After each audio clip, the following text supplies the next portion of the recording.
Hi guys, this is Hirosaki. I hope you enjoy this one. This story is all about what if Naruto has Gojo's powers.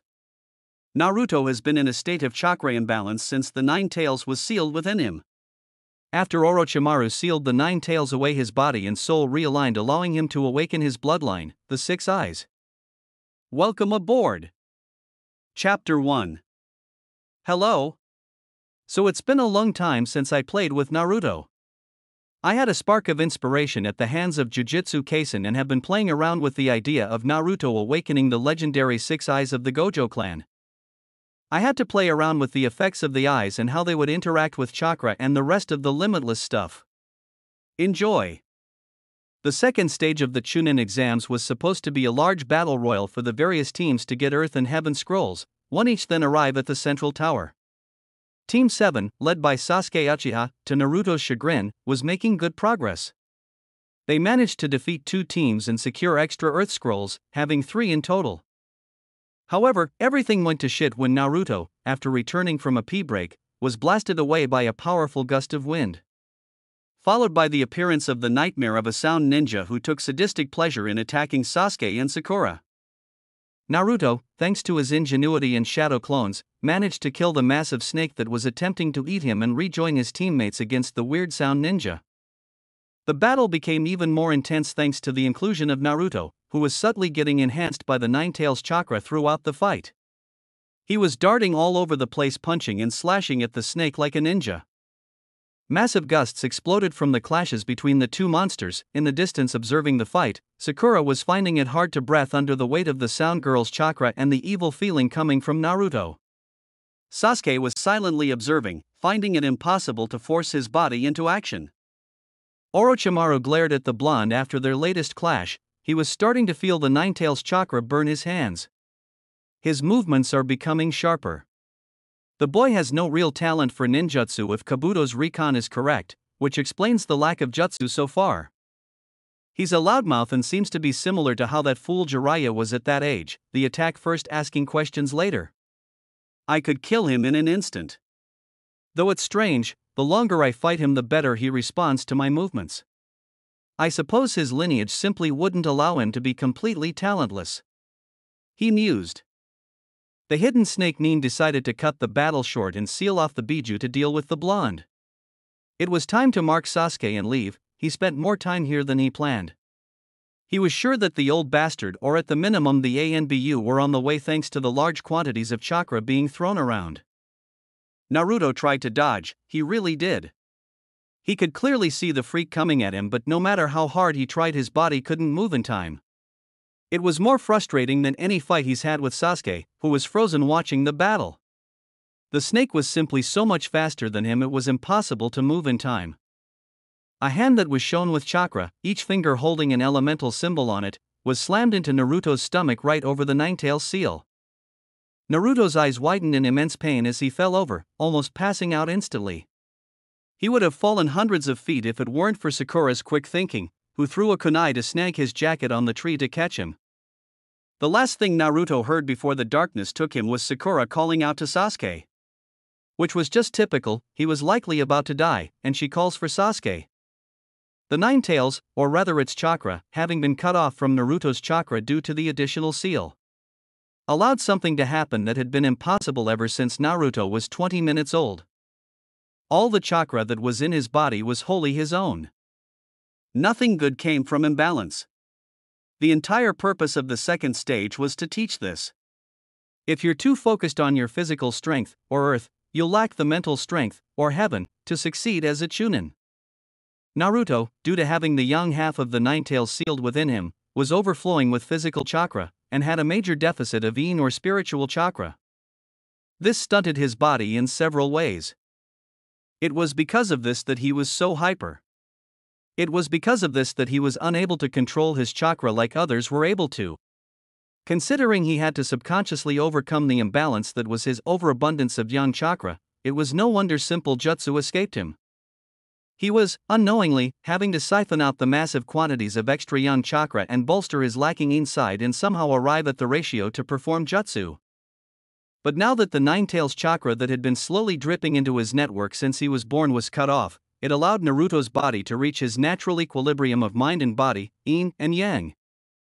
It allowed his soul, the core of his and of all shinobi's power, to fight back and bring forth all of its potential after being denied it since his birth. Naruto didn't know this, no one knew this, but he had been born with tremendous power. It was there just out of reach for his whole life due to the imbalance of his chakra. The leaves and trees swayed lightly, clouds in the sky started to move away. Animals throughout the forest perked up on instinct. All of nature knew that a metamorphosis was taking place. It was as if the entire world was welcoming Naruto's rebirth. Naruto's body was correcting itself after so long, like a free diver coming up after a long swim. It was taking a deep breath that was impossible for nearly 12 years.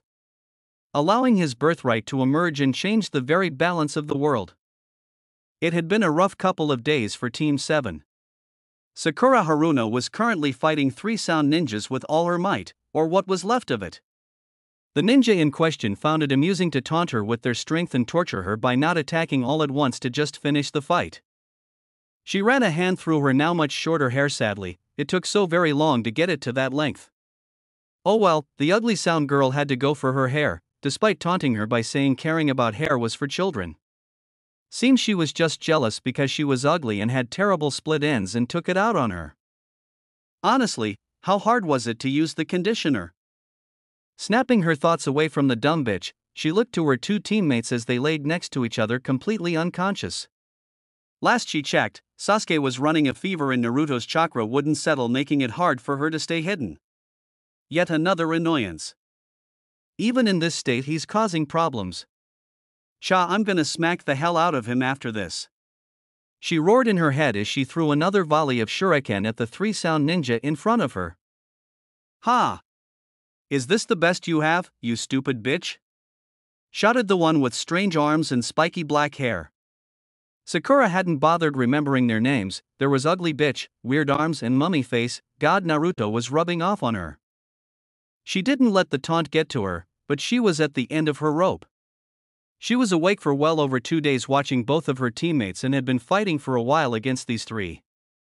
They weren't really coming at her due to all the traps in the area, but she's been hit by several air blasts that she didn't have a good way to block from weird arms. Desperation was starting to take hold as her already small reserves of chakra were nearing zero. Please, I need one of you to get up, she thought while gripping her last kunai.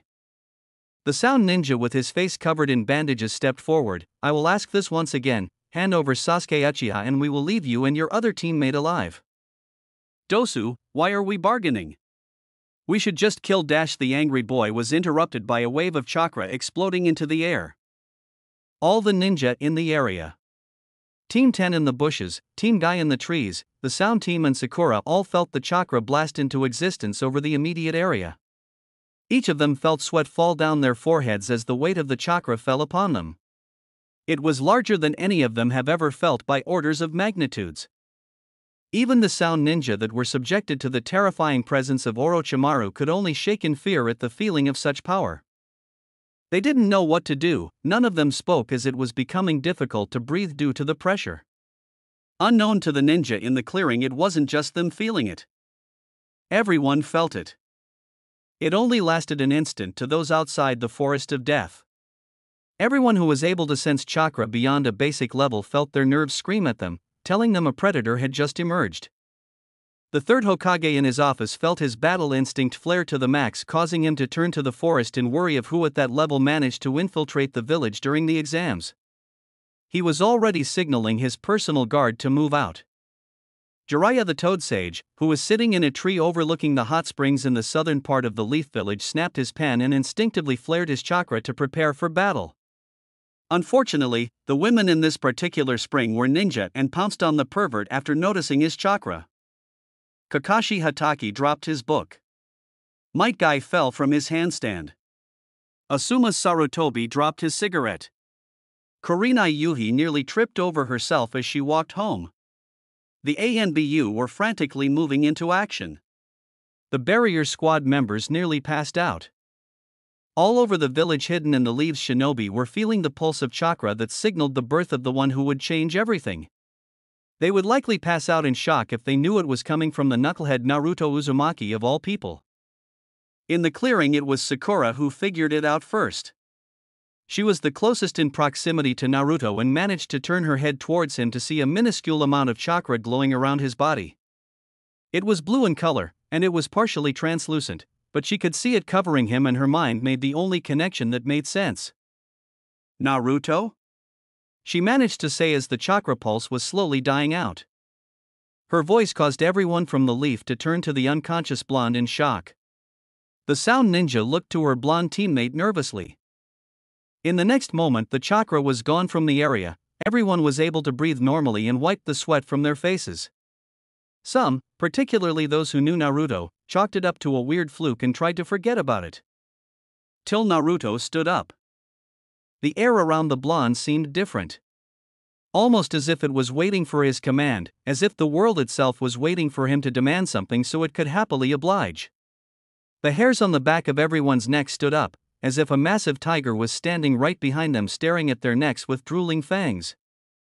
Again, it only lasted a moment before the feeling went away. Sakura looked to her now awake teammate nervously. "Naruto? Are you okay?" she asked quietly, considering there were 3 enemies listening. Naruto took a deep breath and opened his eyes to take in the scene around him. In a single second he was able to figure out what was going on, which was strange, he mused. His mind had never been this clear. He could tell everything that was going on. There were 2 teams just watching the fight, one in the trees above them. He recognized them as the Bushy Brow Squad. Then in the bushes were his former classmates, all staring at him with sweat visible on their faces. Shikamaru in particular looked seriously spooked. Sakura, it seemed, was defending both himself and the bastard from the sound team, all standing in defensive positions, likely trying to figure out their next course of action now that he was awake. Based on how Sakura looked, exhausted, bruised, and she was nearly out of chakra, she wasn't winning the battle. "Your eyes," Sakura whispered in shock. While staring at him, she noticed something else. "Your whiskers are gone?" This time at full volume, as she couldn't fathom what had happened to her teammate. The rest of the Leaf Ninja noticed what she was pointing out now that she mentioned it. Naruto's eyes were still blue, but they held a glow to them that was unnatural. They held an image of power that unsettled any who looked into them. While his face was free of his whisker marks, somehow, Ino and the bushes thought it was a shame as they were cute. Unknown to everyone, the whiskers were a sign of the imbalance of Ninetales chakra within his body, and now that he was at equilibrium, they faded from his face. Like how both the previous holders held no marks signifying their status as Jinchuriki, neither did Naruto now. Naruto turned to her and felt his mind go into a shock for a millisecond. Now that he was really focusing, he could see everything: the chakra in the air, the chakra flowing through the trees, the residual chakra of jutsu that were used. If he focused too much information, he couldn't focus. Then in the next second he somehow acclimated and he ignored the thousands of stimuli to look at his teammate once again.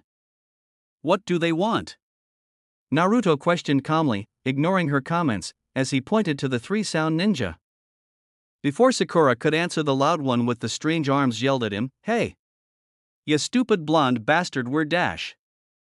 No one saw it, no one could follow it more than a faint blur, but before entering from Naruto's fist as he flooded his body to enhance himself. The air was displaced around him from the force behind the impact. Leaves flew away, the ground where Naruto pushed off from was cratered. Rock Lee, observing in the trees, was blown away as he was unable to follow the attack properly. "He's become very dangerous," were the collective thoughts of Neji and Shikamaru as their highly strategic minds reassessed the blonde's capabilities from that maneuver, and they didn't like their odds. The sound ninja who took the hit coughed up blood before flying back to a tree, slamming into the base completely out cold. If his chest wasn't moving slightly, everyone would have thought he was killed by the attack. Sakura couldn't believe it. Hell, none of the Leaf Ninja could. The boy who clumsily and awkwardly fought alongside too many clones to coordinate properly did that. Naruto stood up and shook his fist off. "Who the hell was that guy?" he asked Sakura with a confused tilt of his head. While he was attacking us to get to Sasuke. All 3 of them were," she answered with a glare to the 2 remaining sound ninja and a vindictive flare in her eyes. "Hell yeah, Naruto. I don't know what's going on, but kick those jerks' asses." "Sha!"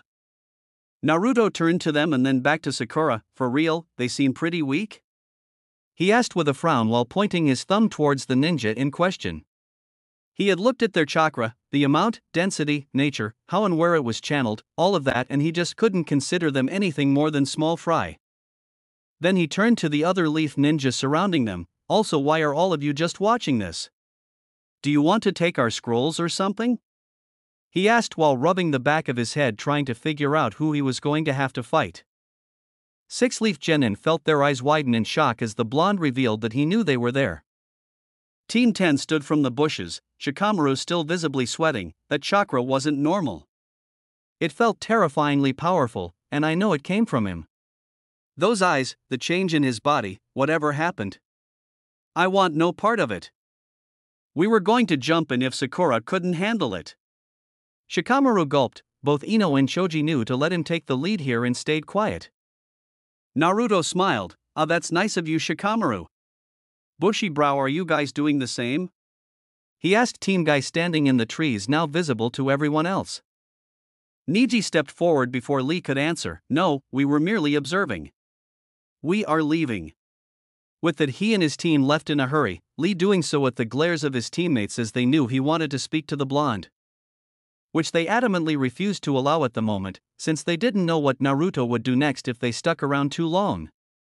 Huh, why are they running off? Naruto wondered aloud. Well, not like their team isn't weird. I mean, anyone with a sensei that has eyebrows like that is surely crazy. Right, Sakura? He laughed while looking at his teammate with a grin. She could only nod dumbly, completely shocked at the change in tone of the situation. Before it was a life-or-death battle that she was slowly losing hope of winning, and now Naruto has made it almost like a social gathering with no real danger. Dosu, the leader of the three sound ninja, felt his heart settle back down and knew when to cut his losses. We will retreat without fighting if you allow us. As an offering, here is our scroll, he said while setting down their heaven scroll. Naruto watched as they picked up their teammate before fleeing into the forest.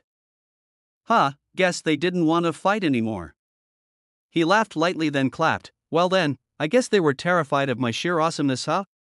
Sakura picked the sleeping princess up and let's get moving. We have the scroll we needed now, he ordered with a lazy smile on his face. Sakura twitched at being ordered by her idiotic teammate. You know what? She met Naruto's eyes causing her to flinch and went to pick up Sasuke without a fuss. He's so solid, she mentally squealed while rubbing Sasuke's muscles as she carried him. Naruto stared dumbly at her for a moment, before letting his eyes roam over Sasuke's form. What the hell? Who put such corrosive chakra into him? When did that happen? Why is it attacking his body and chakra network? What the hell, does that enhance him and cause withdrawals like a drug? Who could create that? Who would create that? Who would do such a terrible thing to Sasuke? That strange sound girl? The hell did I miss? Naruto didn't realize it yet, but he thought all of that in the blink of an eye as his mind was able to process information hundreds of times faster now thanks to his now activated bloodline. Hey Shikamaru, are you guys coming with us? We're headed to the tower, he called out to Team 10, who were still frozen in the bushes watching the events that just happened. While tempted, Shikamaru shook his head. We don't have the necessary scrolls yet. We'll see you there, he answered before rushing off, dragging both Choji and Ino behind him, the latter of which looked like she wanted to comment before being pulled away. Sakura watched them leave numbly. She didn't believe for a moment that they would have helped had it gotten worse. Had it not been for Naruto's new terrifying presence asking them why they were here, she doubted she would have even seen them in the first place. She was sure they would have stepped in either right before she died or right after, hopefully the former. Maybe I wasn't ready for this test, she thought sadly. She was behind Sasuke and even Naruto before entering the exams, and it was the trials of the forest that hammered that home. Naruto, completely unaware of Sakura's inner thoughts, walked over to Sasuke and jabbed a finger overflowing with chakra into Sasuke's upper spine with a frown. If he was right and what he was seeing was correct, then that should slow the spread of that evil chakra into his system. Sakura felt the impact and spun around to Naruto with a glare. The hell did you just do? She questioned him fiercely, the protectiveness of Sasuke overpowering her unease around Naruto. Naruto raised his hands with a smile, hopefully slow the spread of that chakra from the mark on his neck. Let's get going, we're not that far from the tower. He answered lightly. Sakura didn't know how to respond to that and just decided to follow him silently. Her head was starting to hurt at the changes Naruto just went through. It took them 2 hours of walking to get to the tower. Naruto dealt with 3 teams that tried to ambush them at lightning speed and they made it to the tower without much hassle. Sakura was done trying to figure out what was going on with Naruto and just accepted that he was somehow way better than before and followed behind him tiredly. At this point she just wanted a shower and a bed, she didn't care anymore. Sasuke was heavy on her shoulders, and it wasn't nearly as fun carrying him anymore. Inside the tower they saw a sign telling them a riddle concerning heaven and earth. Sakura didn't even bother reading it, she let Naruto give his new brain a go at it. Naruto read it over a few times before snapping his fingers. We need to open one of each type of scroll at the same time," he exclaimed happily. Sakura sighed. Sure, let's give it a go. Wahoo! Naruto cheered as he opened both at the same time while wiggling in place, excited at what was to come. Sakura felt her exhaustion fully hit her and unceremoniously dropped her crush to the floor, then sat on the ground. She was even more tired watching Naruto's excited attitude. An explosion of smoke came from the scrolls and from it emerged their teacher from the academy, Irika. At first, he smiled at Sakura, then frowned in worry at the unconscious Sasuke. Turning to Naruto, he felt his heart stop. The chakra coming from him was the same as that terrifying pulse from earlier. If it wasn't for the fact that it contained no traces of Ninetales chakra, he would have believed the seal was broken and the demon was free once again. What the fuck happened to Naruto? He thought in shock, unable to form words. He didn't even want to mention the glowing eyes that made his head spin. Naruto didn't know nor care about the internal thoughts of Irika and just waved happily. Irika-sensei. Long time no see. We finally finished up in the forest. Thank goodness, cause there's bunch of weirdos in there, I'm tellin' ya. He laughed. Irika chuckled nervously. Is that right? Well, I was supposed to tell you about the meaning behind heaven and earth, but I think we need to get Sasuke to the medics, and Naruto, I think you may need to see them too. Naruto waved his hand back and forth. No, I'm fine, not hurt at all. Sakura is out of chakra though and her coils are pretty strained. Also, someone needs to look at Sasuke's neck mark. It's poisoning him with chakra, he informed Irika while picking his ear. Irika looked at Sasuke's neck and gasped in recognition, then turned to Naruto in confusion at his knowledge of what was going on. Sakura just sighed from her place on the ground. She knew Irika-sensei would catch up. Naruto spent the remainder of the time before the second part of the exams finished in his room just staring out the window into the forest and thinking. He didn't really get it when he woke up the first time, but he was starting to figure out how his eyes worked now. He'd have to think up a name for his eyes. They were clearly an ability similar to Sasuke's Sharingan. The best way to describe it would be as if someone who saw the world in the earliest, most basic version of a television, now saw it through the latest cutting-edge monitor that the hospitals used. He instinctively understood chakra, and could control it with the closest thing to perfection. Not to mention he was able to remember things he saw perfectly and process information at extremely fast speeds. Naruto could see everything in incredible detail. He could even focus and see things in even greater detail than his normal vision, like from a tree to the individual threads that made up the leaves. He flooded his body and muscles like he knew the more experienced ninja did to enhance themselves to be stronger and faster, and found that not only could he do it unlike before, but he was able to do it to a level he didn't think possible till now. Earlier against the Sound Ninja he was able to rush forward and punch him without anyone reacting, and he wasn't even really pushing himself.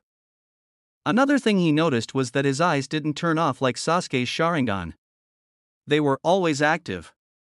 The constant input of information was helpful during a fight, and if he were trying to understand a situation as quickly as possible but just sitting around lounging, it was a bit annoying. He actually started closing his eyes when he didn't need them. He found he was still very much aware of the world around him even with them closed. He'd have to think of a better solution because he was sure he looked a bit strange walking around with his eyes closed but still moving as if he could see perfectly. Since the pulse of chakra, people were taking the situation of the exams a bit differently. The Jonin and ANBU were stationed at various places around the tower to monitor for whatever or whoever was responsible. Jiraiya skipped all pretenses of waiting to run into Naruto organically and went to the tower to meet up with the third Hokage to investigate the situation. The Hokage, when he arrived at the tower along with Jiraiya and Kakashi, were pulled aside by Irika. Irika stared at what was likely the three most powerful leaf ninja with a serious expression. "It's Naruto," he said seriously. All three of them, who all had different levels of attachment to the boy in question, looked at Irika with narrowed eyes hoping it wasn't something bad. Irika gulped. "That chakra, it was Naruto, he's different. When the prelims start, you'll see. He's in his team's room right now if you want to see him now. Although I think addressing Sasuke Uchiha's curse mark is more pressing." Which is what the three of them did. Thankfully Sasuke was still out cold when they arrived, so they were able to bind the curse mark with a sealing jutsu called the evil sealing method quite easily. Sasuke woke up shortly after, groggy and confused. While more irritable than before, he wasn't too different after getting briefed on where he was and the situation with the seal. Although safe from the effects of the seal at the moment, Sasuke mentioned his chakra was a bit more wild than normal. The three moved on and decided to wait till the next day when the prelims would take place to see the changes in Naruto. Which is where they found themselves, all gaping at the blonde's glowing blue eyes and terrifying chakra that was barely held beneath the surface. The other Jonin, from the leaf or otherwise, were all doing the same. While the blonde in question was chuckling at Sasuke, who in turn glared at him hatefully, which caused him to laugh harder. Hiruzen turned to Jiraiya. "Have you?" "No." The sage answered seriously, "That is not something I've ever seen. If I couldn't feel his chakra, and see that his whiskers are somehow gone, I would assume that he was just pushing a lot of chakra into his eyes for whatever reason and nothing was all that different. But they are different, and the glow is unnatural. Neither Minato nor Kushina had anything remotely similar to that." Kakashi uncovered his Sharingan for a moment to look at the blonde. "I would ask a Hyuga to confirm, but his chakra is calmer than I've ever seen it and his eyes have a tremendous amount of chakra flowing through them, similar to an activated ocular jutsu, like mine or Sasuke's Sharingan." Hiruzen hummed for a moment as his mind worked at light speed. "We will see what changes have come in the coming moment during his battle. I suspect things are going to be a lot more interesting soon." Kakashi and Jiraiya both agreed. In the far corner, a concealed Orochimaru was staring at Naruto with a gaping mouth in complete shock. "What the fuck?" the snake thought uncharacteristically. A sentiment shared by everyone else in the room that has met the blonde before. Down with all the genin, Naruto was still enjoying himself by laughing at Sasuke, who was in his normal grumpy attitude. "You know that evil chakra is sealed off, right? So why are you acting all moody? Sad Sakura's not babying you anymore?" he asked with a mocking frown. Sasuke continued to glare at the blonde, while Sakura just stared ahead completely over it. Naruto had been poking fun at her and Sasuke ever since they got to the tower, and no matter what either of them did, they couldn't touch Naruto to shut him up. Yelling at him just made him laugh at them. It was a horrible day when the class clown/prankster suddenly became all-powerful. The third Hokage appeared before the crowd of Chunin hopefuls with a smoking pipe in his mouth and his hands folded behind his back. "Congratulations for making it this far," he said gravely. Naruto smiled at the old man, then proceeded to tune out the rest of his speech. He got the gist of it. This was a substitute for war, and they needed to fight for the village. He got it. They were showing ponies for the future of their respective villages to potential clients. When they asked if anyone wanted to drop from the exams, the guy with the info cards quit for some reason, even though he wasn't hurt or lacking in chakra. Naruto rolled his eyes, assuming that he was a coward or something. While stronger than practically all of the genin here, the guy still ran off, so Naruto didn't spare him much thought. After that, another monologue started, and Naruto decided to be himself. "Ah. Old man, we get it. Can we move on? I'm about to pass out here." Naruto whined with his hands in the air in exasperation. The Leaf Jonin forgot about Naruto's new presence for a moment and was reminded that he was in fact an immature idiot. Many took to glaring at both him and Kakashi, who was rubbing his head nervously, as Naruto's disrespect reflected poorly on him. Truly, do you understand? Hiruzen asked in amusement. Ya damn geezer. Naruto answered by getting hisses from many of the Leaf Nin and a small snort from Jiraiya up in the Hokage observation platform. We're showing ponies for the old fogies and there are too many of us for the main event, so you got to weed out some of the weaklings. I swear you take 100 words to say 20. The disrespect was ignored in favor of the surprise that Naruto of all people understood the situation when he was clearly not paying too much attention. Well, very good. A surprised Hiruzen muttered with a nod. I leave it to you. He turned to a sickly-looking Jonin then moved to his platform with Jiraiya. The man introduced himself as Hey 8, if you would all look at the monitor. He said with a small cough. Names began flashing and after a while it was Sasuke's, and someone named Yoroi. Naruto looked at his teammate's opponent and saw that his chakras seemed to have special properties around his hands. Sasuke, watch out for his hands, he said quietly. Sasuke barely heard it and before he could ask why someone else did. Kakashi, who was suddenly leaning down with his head next to Naruto's, added, why's that? He whispered.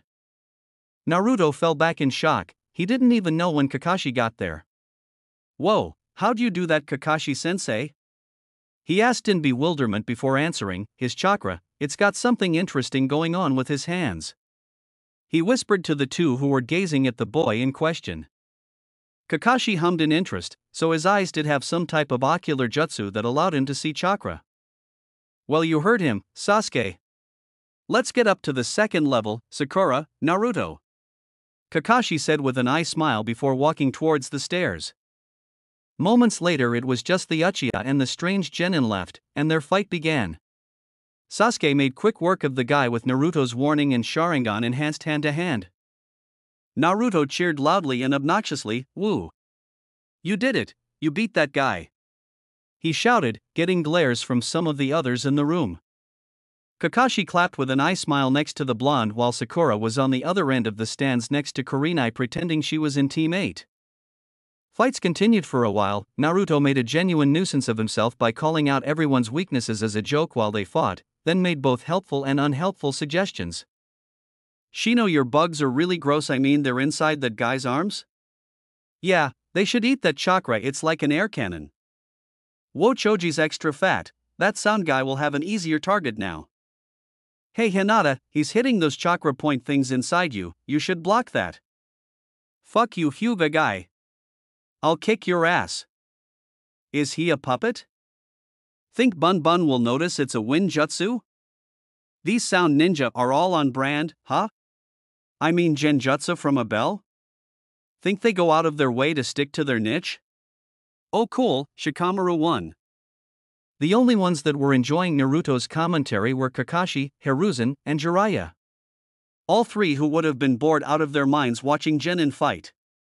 Also, Naruto's observations gave them insight into his eye's new abilities.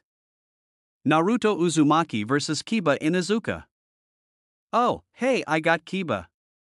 Naruto said with a cheer. Ha! Akamaru, we got an easy one.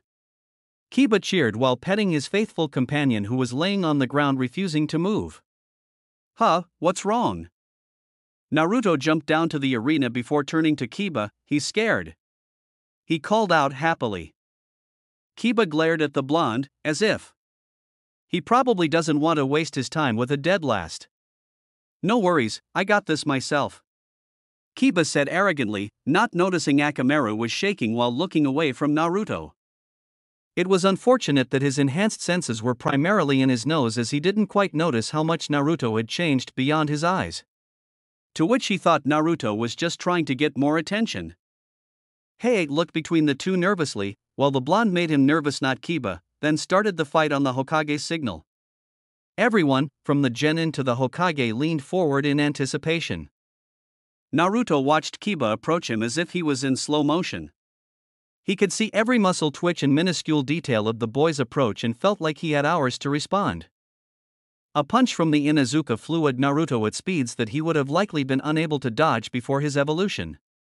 To everyone's shock and Kiba's horror, Naruto disappeared and was suddenly behind Kiba looking in the direction of his punch. Who was that aimed at? He taunted lightly. I would advise you to start moving a bit quicker or you'll never hit me. He added with a chuckle. Kiba shouted in anger before releasing a barrage of attacks. Each time Naruto would disappear then blur behind Kiba with a laugh, not even once going on the offensive. In the stands, everyone was shocked at the blonde's new abilities. It was unbelievable how he went from one of the weaker idiots in their generation to this. What the hell? Kurenai muttered in shock. Kiba was a very talented genin. She was confident he was going to have a chance to beat nearly anyone here. Now he was being led around like a child by someone supplementing his body with chakra. I don't think a single drop is being wasted. He said lightly, hiding his surprise. Guy was looking down seriously. Lee, he is going to be a tough one to beat. He said slowly to his apprentice, who nodded seriously.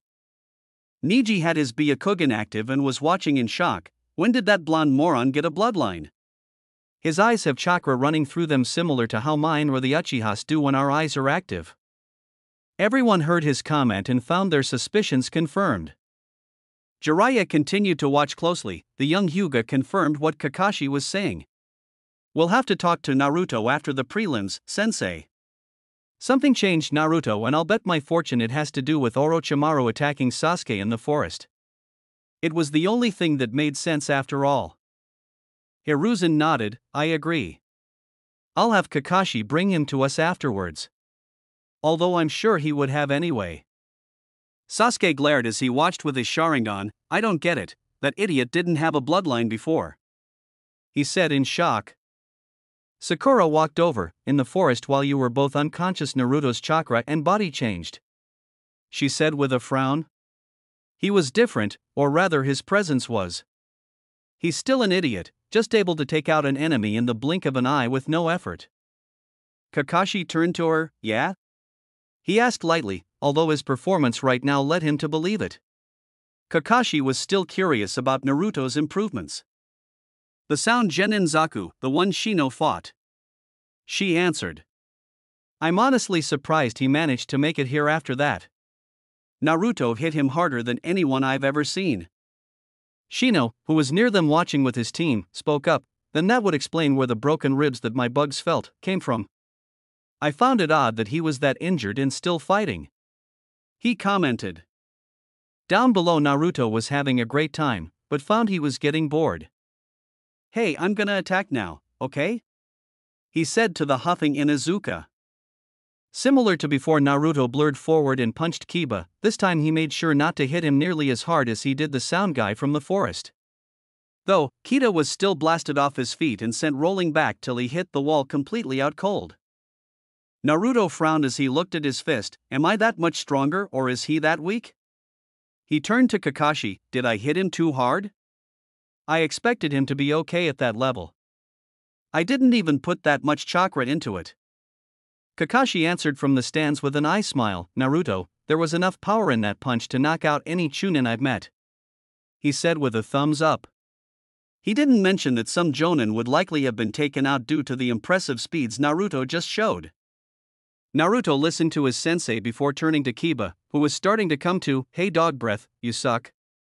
Oi bronchitis, call it, he's finished. He called the proctor in amusement.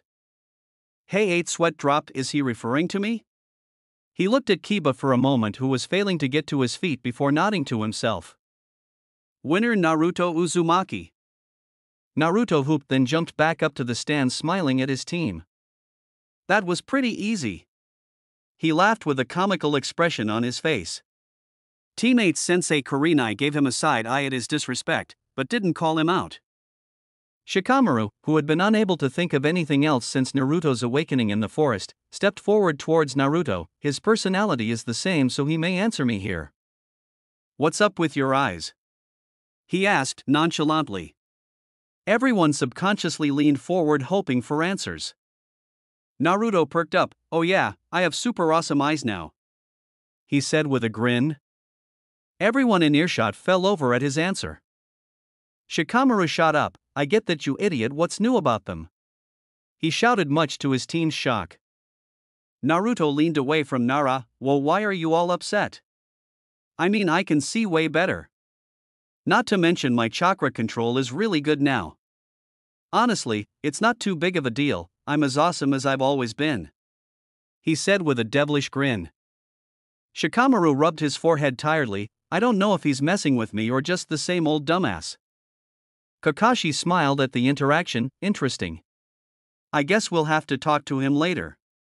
At least his ego isn't too big," he thought with a chuckle. Sakura didn't care about her troublesome teammates' weirdness anymore. Meanwhile, Sasuke was staring at Naruto with his Sharingan active, trying to understand him. "Stop gazing into my eyes, you bastard. Shut up, loser." Naruto watched sadly as Sakura and Ino fell to the ground in a spectacular double knockout. The fight was boring, they were moving slower than anyone else so far. The only interesting part came when Ino managed to slam her mind into Sakura. Who would have thought that Sakura has a second personality? Naruto thought cheerfully, shame that she lost, it would have been nice for all three of us to make it to the finals. But, with a showing like that, maybe it's for the best. Kakashi set Sakura down against the wall with Asuma doing the same next to him with Ino. Team 10 and Team 7 gathered around their unconscious members. "Well, not like that wasn't a lame showing," Naruto said simply. He turned to the two jonin with mock disappointment and pointed to the two girls. "That's your fault. I mean, they were so weak they both lost." Kakashi thumped Naruto on the head while Asuma glared at him but didn't say anything. Sasuke looked at Sakura sadly. "I expected more from her. She did well to protect us in the forest," he grumbled. "Yeah, but that was against the Sound Ninja, and we've seen they're pretty weak. I mean, Shikamaru beat one without throwing a punch," Naruto said, then chuckled. The only remaining Sound Ninja in the room, Dosu, could only glare at Naruto as he was too terrified to say anything in response. Kakashi thumped Naruto again. "Don't insult other countries," he chastised, barely.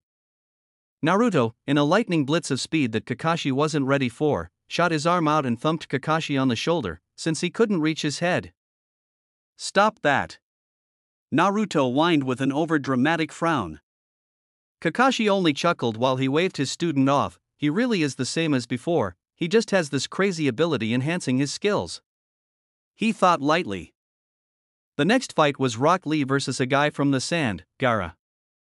Naruto and the others watched as the beginnings of the fight were strictly hand-to-hand, most of which was Lee defending from omnidirectional sand that was protecting Gaara. "The sand is filled with chakra," Naruto said with an uncharacteristic seriousness. Kakashi, Guy, and the rest turned to him with a frown.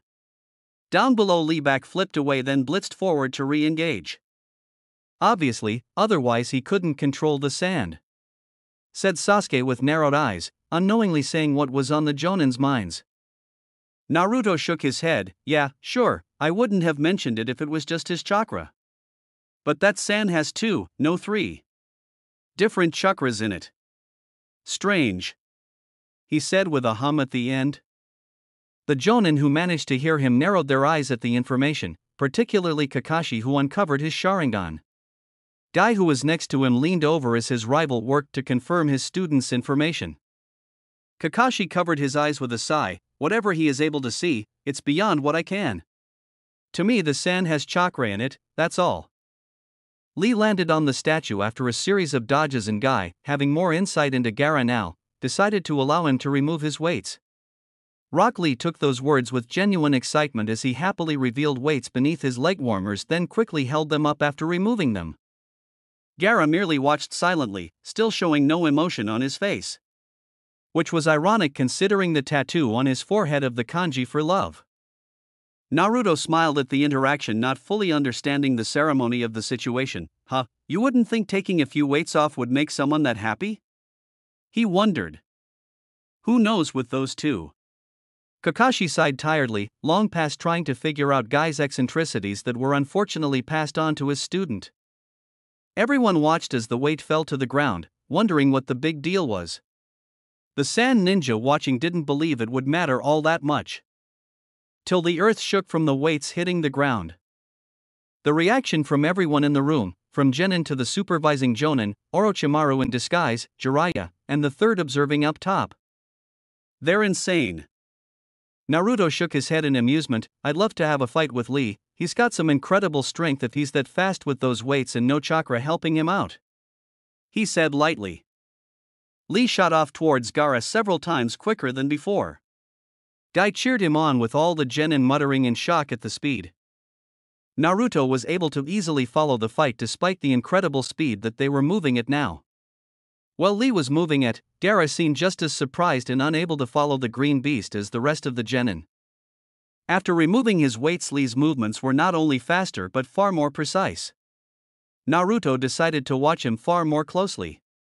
The way Lee's muscles would contract for his movements, the placements of his feet, the way his shoulders angled, everything Lee did Naruto soaked up with glee. Now that his brain was processing information hundreds of times faster, he was able to pick apart what was happening in incredible detail.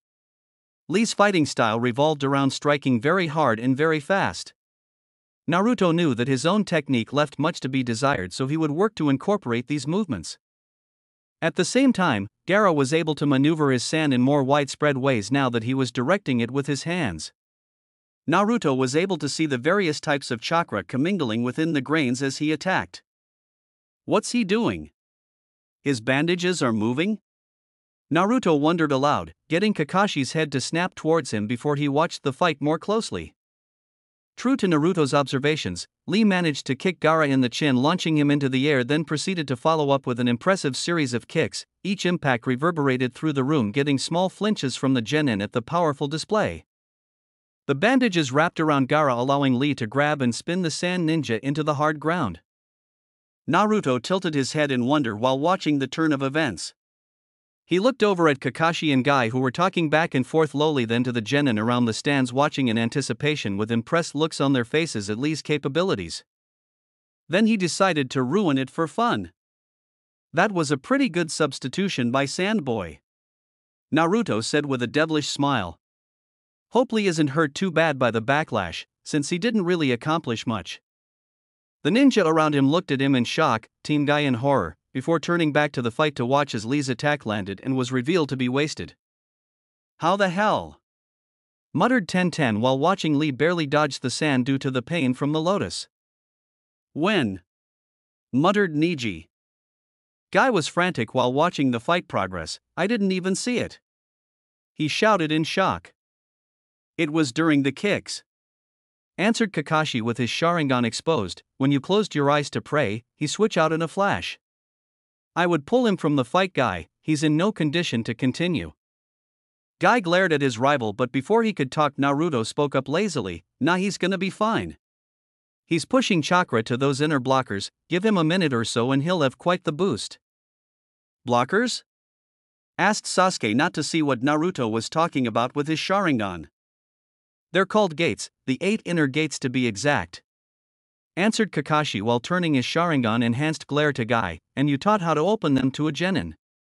You're going to cripple that boy. Guy gave his rival a side eye before focusing back on his struggling student while leaning forward over the railing. His fingers were pushing into the metal railing due to his nervous squeezing. You wouldn't get it. Having everything come to you so easily, he said in a low baritone. For the rest of us, we have to claw and crawl for every bit of strength. It's even worse for Lee.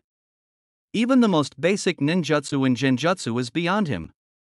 His expression turned fond as Lee was slowly getting faster as he was overcoming the backlash of the primary lotus.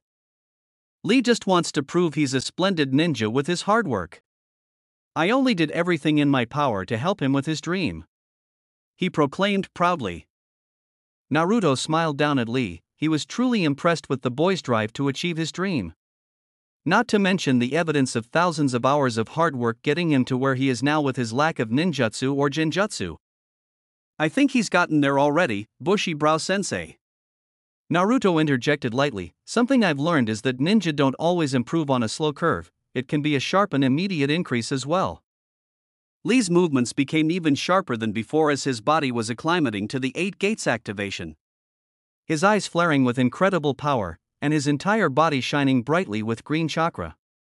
Every movement was perfectly executed and delivered with tremendous force, destroying the fighting arena. Gaara was pushing even more chakra into the sand, trying to keep up with Green Genin's speed but was being sent flying by a rapid aerial combo. I mean, he's already adapting and improving with every second. I can tell that he's become way better than he was before this fight. If he keeps going as he is, then he'll no doubt become one of the best taijutsu users the Leaf Village has ever seen. Naruto finished with a small smile as his glowing eyes took in every detail.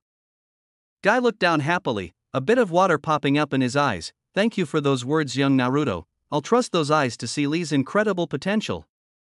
Naruto laughed in response. Leave it to me, he said with a thumbs up. The rest of the fight was both incredible and terrifying for those watching. Ino and Sakura had woken up just before Lee awakened the gates fully and were enraptured by the boy's skills. Both of them fully realized that they were way out of their league if those two were potential opponents for them. Lee's explosive use of 5 of the 8 inner gates showed Naruto that there was so much out there that he didn't know. While observing the world with his new eyes that allowed him to begin understanding it better, he was only now realizing that he had a fundamental lack of knowledge to connect the dots. Otherwise, he would be able to put things into words beyond, limit things, chakra wall thing, different chakras moving all strange. It was just hard to put into words what he instinctively knew. As the fight was reaching a climax, Lee was completely unable to fight and fell to the ground, his body giving out under the stress of the fall on his face. The Jonin, Guy in particular, were about to rush to save Lee, but a blur shot forward first, stopping the sand from even touching Lee. The resulting impact blasted all the sand away, making most turn away from the shockwave. He turned to Lee with a frown. Based on the injuries, it would likely take weeks if not months of You won, no need to go that far, Naruto said with a frown while standing guard in front of Lee as he subconsciously released his chakra. Gaara began breathing heavily at Naruto's appearance. His chakra began moving erratically as his instincts flared beyond what he's ever felt. Naruto's presence drives Gaara to near hysteria as the beast within was screaming to flee to save their lives. In the next moment, Baki, the Sand Jonin, who looked visibly nervous, appeared in front of Gaara with his arms spread. Guy and Kakashi also landed in front of Naruto looking serious and bored respectfully. You guys didn't have to help me out, I would have taken these losers out. Naruto laughed while picking up Lee, his grin became fiendish. I mean, that sandy Jonin over there seems pretty nervous just looking at me. Kakashi sighed tiredly. Please try and not cause an incident with the hidden sand village, Naruto. Baki interjected. I think we can end this and move on. Gaara goes back to the stands to Temari and Kankuro, he ordered, somehow snapping the frantic boy out of it and getting him to leave in a swirl of sand. That seems to be a very uncomfortable way of travel, muttered Naruto lightly. Getting sand everywhere would be miserable, he thought. Guy moved to take leave from Naruto. Thank you for jumping in, Naruto. I was hesitant to interfere, but that was the right call, he said shamefully while holding his nearly crippled student. He knew that had the sand wrapped around Lee, it would have been the end of his journey. Kakashi patted his rival on the back before grabbing Naruto to body flicker back to the stands. Try not to interfere again, they may disqualify you, Kakashi chastised lightly. Naruto frowned in frustration at the thought of being disqualified for saving a comrade, which caused his chakra to flare and eyes to glow brighter subconsciously. He didn't even notice it was escaping him. Everyone in the room who wasn't in the clearing during the second test felt the weight of Naruto's chakra in person for the first time. It was very different than an instinctual fear from the flare. Now that they had a front row seat to it, the genin were visibly terrified and unable to move, while the Jonin and Hokage became extremely weary.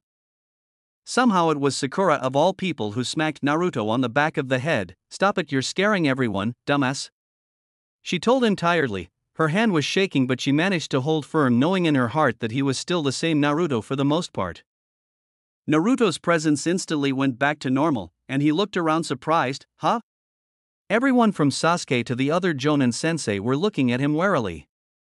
It was a different look than what he was used to getting as a kid, one of loathing and apprehension. This was just plain fear.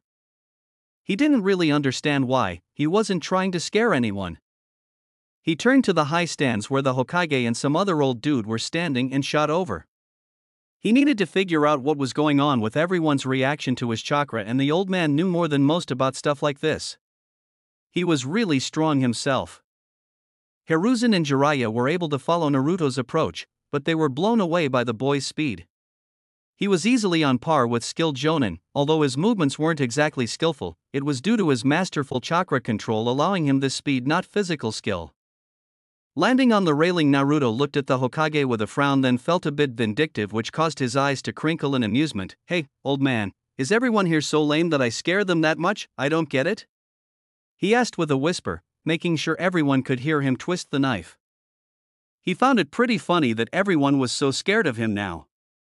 That prankster personality and his normal ego take on a much different tone now that he's this capable, mused Hiruzen. Had it been anyone else, he would squash such things here and now, but Naruto's childhood flashed into his brain, and he felt the blonde probably deserved some respect as recompense. Jiraiya was the one to answer. "You may not get it, but your chakra presence is far stronger than most would have ever encountered, much less greenhorns like we have here," he said seriously. He didn't want to mention that the number of people he's felt that scared him more with just their chakra were in fact just two. The third Hokage and Hanzo of the Salamanders. Naruto nodded the information, then turned to Jiraiya. "Who the hell are you, ya old man?" he questioned comically. Instead of being put off, Jiraiya grinned happily at the question. "Who am I, you ask?" he shouted while getting into a pose, and he readied his summoning jutsu. Hiruzen interjected. "He's a former student of mine, Jiraiya." He answered by making Jiraiya fall over and sulk due to his intro being interrupted. Naruto stared at Jiraiya for several moments, causing both Hiruzen and Jiraiya to look at him curiously. Jiraiya felt like he was being broken down to the smallest details by those eyes and found that he didn't like it one bit. Right as he was about to say something, Naruto turned around. "So, he's an old guy like you. Cool, I guess. Your chakra is very interesting, geezer," he said lightly before speeding back over to his team. Jiraiya turned to his sensei with a serious look on his face. "I don't know what happened to him, but he's unlike anyone I've ever come across. I didn't sense a speck of the Ninetales chakra either. It was like it was completely gone from his body," he said while watching Naruto get lightly reprimanded by Kakashi for bothering them. "I would like to learn more about his eyes and what he's able to see, but for now let's assume it's unique to him and be thankful he's been given such a gift with those men out there looking for him," Hiruzen said with a puff of his pipe. "Not to mention Orochimaru lurking around itching to cause trouble. We may need Naruto's newfound strength soon. He'll need some growing up to match his power-up before he's all that reliable," Jiraiya said with a snort, getting a laugh out of the Hokage. "Ha! He's always been a brat, now he's a brat with terrible power. You saw how fast and strong he was in that match," Hiruzen said lightly. "If he were to hammer in the basics of taijutsu, he may become faster and stronger than any of us with just chakra enhancement. We also don't know what he's like when pushing it to the max. I would honestly put him on a level above most in the village shinobi. We need to see his abilities with ninjutsu and genjutsu to really understand, but as of now only the very best would be able to face him and win." It was a crazy thing to say, but Jiraiya believed it after getting a small up-close look at him. Naruto didn't know it, but he was giving off a vibe of supreme confidence, which when mixed with his strength made him all the more fearsome. He supposed that this was why even experienced jonin like Asuma and Guy were weary around him at the moment. "Indeed," Hiruzen agreed. "I would have normally allowed you to go about meeting and training him in your own way, but as of now we will be dropping all pretenses. He has awakened a new bloodline that has granted him unknown abilities. After we speak with him, he is to be with you at all times. I do not want Danzo to have time to approach him. That is the last thing anyone needs, and I do not want to hear about it from the other elders that he needs to be trained properly." Jiraiya could only nod silently while he mourned his precious research time in the coming weeks. But even he could understand the gravity of the situation. It wouldn't take long for Naruto's awakened abilities to spread through the village, then the continent. Mix in his now uncanny resemblance to Minato now that his whiskers were gone, things are gonna change.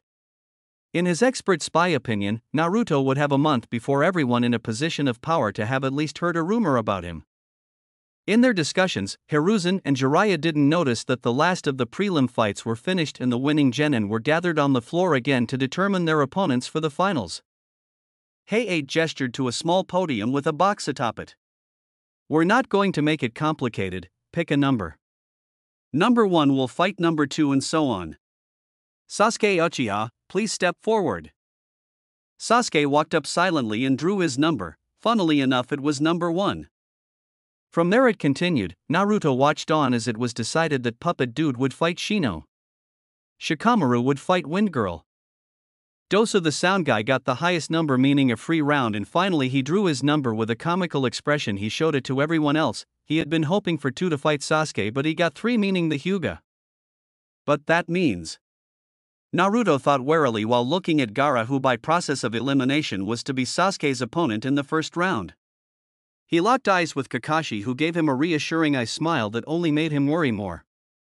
Sasuke could only clench his fists as he stared forward, ignoring everyone. So these are the matchups for the first round of the finals. We need time to allow the dignitaries and Kazekage to arrive, so you have 1 month to train. I would keep everyone in the finals in mind as you prepare. You don't know who you could end up facing should you win. Instructed Heiei to the Chunin hopefuls. With that, the second exam was officially over and everyone began leaving. The supervising Jonin and Chunin left to perform their duties while the sensei gathered their teams to lead them out of the forest towards their designated training areas. Unlike the rest, Kakashi led his team to the Hokage, who then gestured for them to follow him out of the forest to his office in the Hokage Tower. Jiraiya was silently accompanying them while the Hokage's ANBU guards were following from the shadows. Standing in the Hokage's office, Naruto absent-mindedly took in the room as the old people got settled. It was an interesting room if he were honest, not due to the items within the room but the residual chakra that had seeped into the environment. The desk that the old man sat behind was practically glowing from the chakra of 4 of the most powerful people in history having sat behind it. Naruto. The blonde's head shot up at Sakura's shout to notice that everyone in the room was staring at him. He tilted his head in confusion. I wasn't listening, he said plainly. Sasuke and Sakura shook their heads in embarrassment. Their teammate was as annoying as always while Kakashi laughed awkwardly from his spot on the wall. Naruto, I asked what you can tell me about your eyes. The Hokage asked again while staring directly into Naruto's new eyes. Naruto pursed his lips and thought, well, I'm able to see chakra, you know. But that is a way too simple way to say it. It's like I can truly understand chakra and its place in the world, he explained lightly with a shrug. Kakashi latched onto that. What do you mean, its place in the world? He questioned. Well, it's like the difference in knowing that salt is in ramen and knowing why and how much salt would make ramen taste the best, answered Naruto. While a strange way to explain it, the Hokage and Kakashi actually understood what he was getting at. Jiraiya looked like he understood and smirked in amusement at the way he tried to explain it. Sasuke and Sakura weren't even surprised that ramen came into the conversation, so they just accepted it and moved on. If I'm really honest, I'm able to fully understand what I look at, but I'm having trouble putting it into words. Like the desk you're at, it was created by water and earth chakra bound together by yang chakra. Naruto continued while pointing to the desk. Then there are faint traces, almost impossible for me to see, of the same chakra that exists naturally in the world around us flowing through the wood. I guess since the old man first had the ability of wood style, that's where it came from. He really must have been incredible. Everyone was spellbound at the insight Naruto was given by his eyes, most particularly Jiraiya, who had experience with teaching a person with tremendous eye powers. These abilities aren't too dissimilar from the Rinnegan that Nagato possessed. He too was able to perceive and understand chakra. There is a test to see just how similar. He thought before moving over to Kakashi, I need chakra paper, I know someone eclectic as you would carry some around. Kakashi didn't really get why, but he handed the small stack of chakra papers he had over to Jiraiya. The sage moved over to the 3 genin and handed one to each of them. Sakura, if you would be so kind, please push chakra into that paper. Jiraiya instructed the girl, who did so curiously. A moment later and the paper crumbled into dust. An affinity to earth jutsu, very nice, something you and I share. Sasuke, please dash, he gestured to the Uchiha, who looked at his paper intensely. After a moment, instead of bursting into flame, his paper crinkled. Ha! Kakashi mused from the wall, interesting. Sasuke looked down in melancholy. It would explain his issues with using the fireball jutsu in his younger years when learning from his father. Seems he just wasn't as inclined to fire as the rest of his clan, as much as him, and that made him look lesser to his father at the time. Lightning, interesting for an Uchiha, but with your teacher it may be a blessing, mentioned Jiraiya with a thumb pointed to Kakashi. Then he turned to Naruto. The real reason he asked for the papers: the Rinnegan gave the user completely malleable chakra able to utilize all 5 elements as if each were the primary affinity. He and everyone looked at Naruto as he held up his paper. After a second, Naruto grinned fiercely and the paper began to glow a subtle blue. He turned his head to look over at Jiraiya and waved the paper happily. Ha! I broke your little test. Jiraiya felt his body weaken at the unique reaction.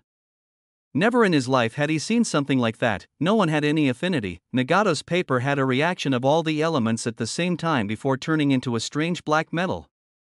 Kakashi revealed his Sharingan to look at the paper and Hiruzen was frowning as he looked on, unable to comprehend what he was seeing. Just kidding, laughed Naruto, and in the next moment the paper sliced in half. Wind, muttered Jiraiya in shock, then he glared at Naruto. What did you do, brat? He demanded that the earlier reaction to his chakra wasn't natural. Naruto threw the scraps away with a shrug. Oh, well, I was watching when Sasuke and Sakura used their paper and noticed what was happening. The paper is so sensitive that even the faintest trace of elemental chakra causes a reaction, yeah? So I removed any and all elemental traces from my chakra. He explained happily with a grin and an amused glint in his glowing eyes. Kakashi felt himself get a bit lightheaded, the level of control needed. He said in astonishment.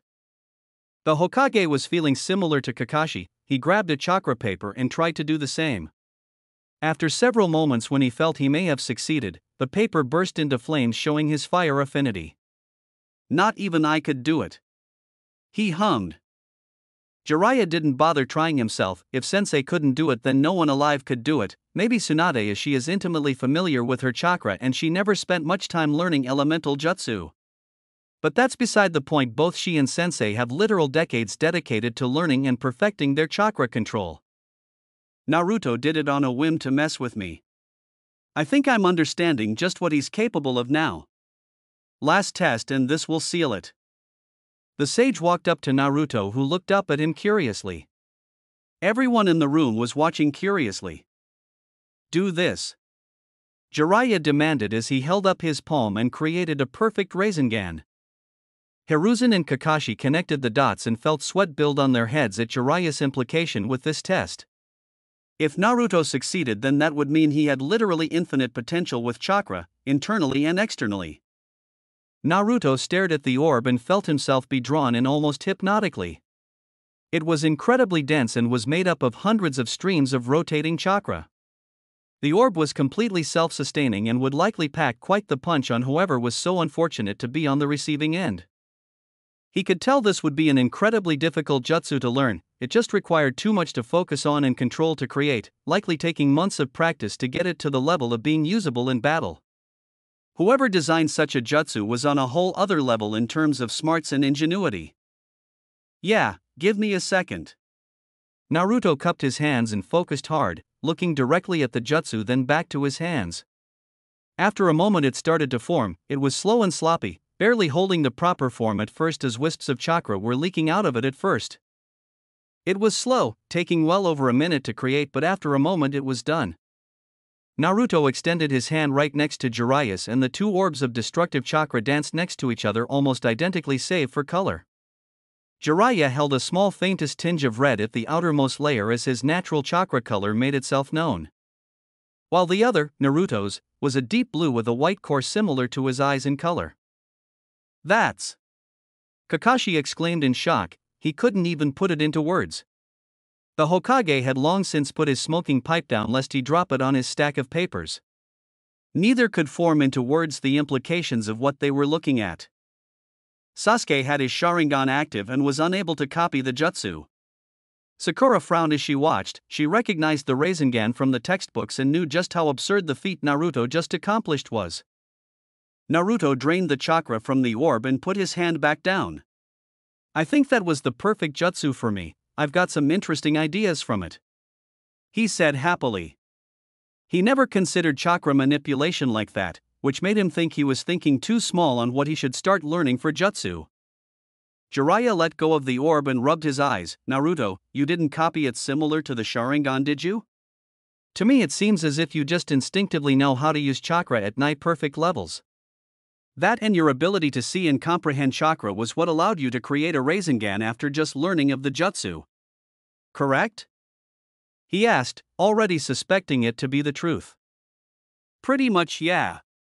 Naruto said happily, you know, you're making it easier for me to understand these eyes. I know what they can do, but I don't really get it. But I'm getting it now. Hiruzen latched onto that with a smirk. You were a truly terrible academy student, Naruto. He said lightly, getting snorts from Sasuke and Sakura, who knew firsthand how true that was. I believe you both know the best path forward for Naruto's training? He asked towards Jiraiya and Kakashi. Both of them nodded with a small snort of amusement. Oh yeah? Asked Naruto, what's that? Kakashi walked forward and patted Naruto on the head. You need to study. You have a fundamental lack of knowledge which is impacting your understanding of your newfound awareness thanks to those eyes. Speaking of which, we'll have to name them. It's a new bloodline after all. I don't know, Kakashi, you know who had the worst naming sense I've ever known, and if Naruto was anything Jiraiya laughed, but he was interrupted by Naruto, who was staring past everyone out the window behind the Hokage's desk with a serious expression on his face. The six eyes. He declared, causing a shiver to some in the room. In my heart I know that they are called the six eyes. I figured that would be the case.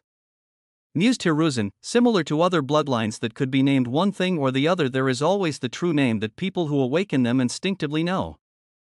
Lava style rather than magma is one, boil style and steam style both being their own branches. Everything has a true name, and it would seem that the six eyes are no different. Very well, then Naruto will hereinforth be known as the first user of the Six Eyes bloodline, declared the Hokage, settling the issue. That being said, news will spread on its own due to Chunin exams, but until that is the case, I urge everyone not to mention them to anyone that doesn't already know about them, much less their abilities. Sasuke, you understand the danger of being one of the only users of an ocular jutsu. Sasuke frowned and gave the Hokage a nod in affirmation. When he was younger, he always had an ANBU shadow for the sole reason of protecting him from kidnappers and thieves. Security was tight for people like him ever since the Cloud incident with the Hyuga. Naruto laughed and waved a hand. Ah, don't worry about that, I'm plenty strong enough to take care of some small fry going for my eyes. Please, spread word of my awesome abilities. He demanded with a devilish grin and arms spread. He got dead eyes from his teammates in response, making him sweat drop. While Jiraiya and Kakashi just ignored him. That concludes everything I wanted to go over. Hiruzen announced, subtly hinting for them to leave. Ah. I had a question. Naruto said simply with a hand raised, what are we gonna do about the snake girl? She was the one to mark Sasuke with the evil mark that's actively trying to poison him. Jiraiya stepped forward and whacked Naruto on the head lightly. Leave that to us, that girl was in fact my old teammate in disguise, Orochimaru, who's perhaps the most dangerous traitor the Leaf has. I bet I could beat him now. Naruto responded without acknowledging the smack.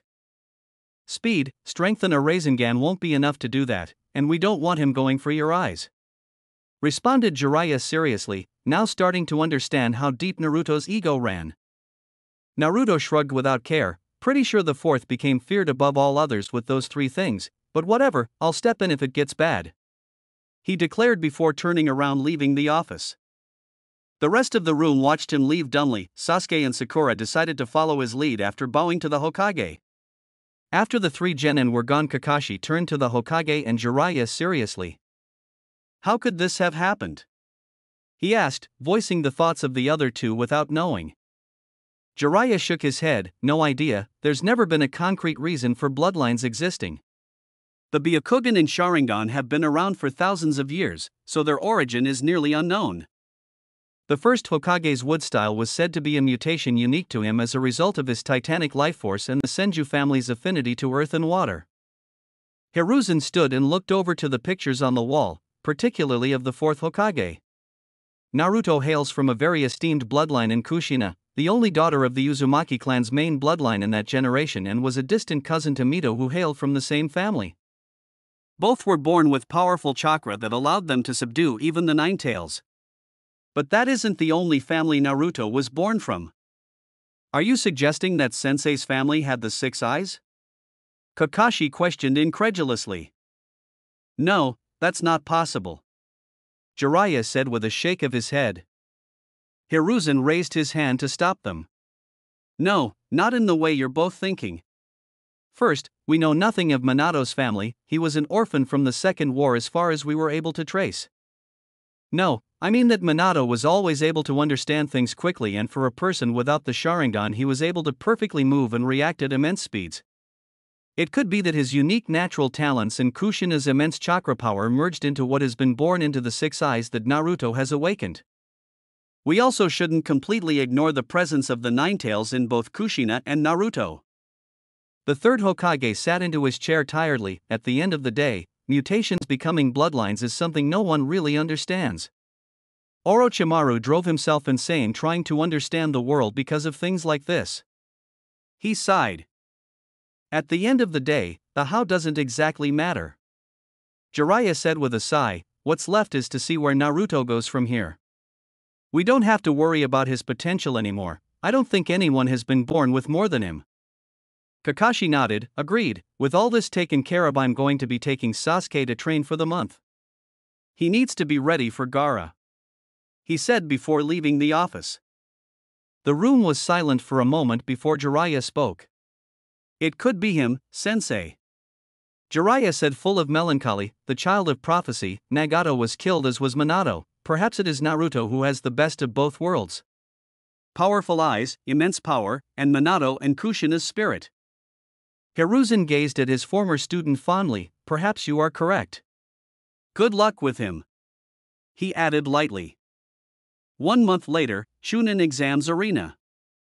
Naruto walked through the tunnel leading to the open area where the finals would take place. In the last month, it wouldn't be small to say that he had changed in incredible ways.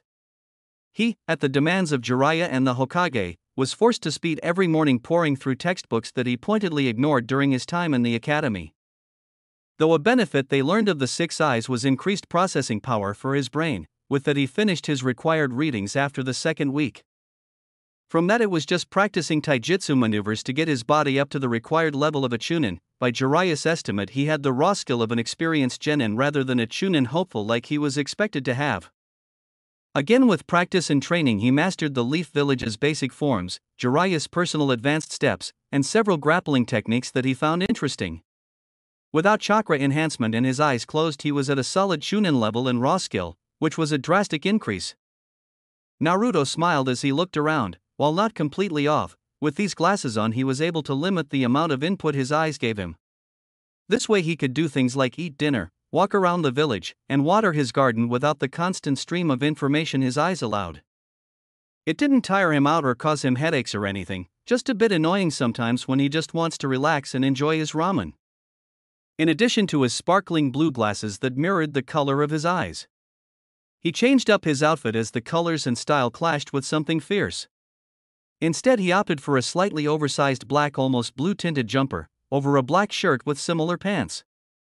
The shins weren't taped down like most, as he didn't mind the bagginess, then typical shinobi sandals to round it out. In Jiraiya's own words, he didn't look like a moron anymore, which actually meant he looked good. That was something he learned about Jiraiya as well. The guy was a right taskmaster and refused to hand out even the slightest compliment. It was so bad that Naruto had to compliment himself during training to combat this. Jiraiya seemed to be flustered by this as he would scowl in the direction of the forest sometimes. All in all, if Naruto were to be completely honest, he didn't think anyone in the village would be much of a challenge anymore. He had, thanks to learning the Rasengan, devised a couple of interesting techniques that bolstered his already incredible ability to insane heights. Reaching the end of the tunnel, he noticed that other than Sasuke and that sound guy with the bandages, he was the last to arrive. Everyone turned to him and had various reactions to his new appearance. Most were just curious at the change. Naruto grimaced a bit but didn't say anything. The guy with the cough was gone and now it was someone else. Hey, oral fixation, where's bronchitis? He asked, interrupting everyone from their thoughts. Most of the genin sweat dropped at his lack of respect while Ganma felt his eye twitch. Things change on the proctor today. Also, don't call me that. My name is Ganma. Sure, strange guy. Naruto waved him off and stood to the side smiling at his opponent Niji Hyuga. After a bit Ganma touched his heart and nodded, got it. He said lightly, slight change of the order, Sasuke is running late so his fight is to be pushed to the last of the first round. Niji and Naruto, you're up. Ganma then announced the same loudly for the crowd who had various reactions to the news of the last Uchiha. Sakura sat down with a worried frown on her face. This was out of character for Sasuke, although very in character for her sensei. She really hoped that it was his fault they were late and not that the tardiness was rubbing off on Sasuke. She looked down at the crowd of genin and felt a slight longing to be a part of the group fighting for promotion. In the last month she had been training very hard, with Naruto of all people, or she assumed it was him and not a clone.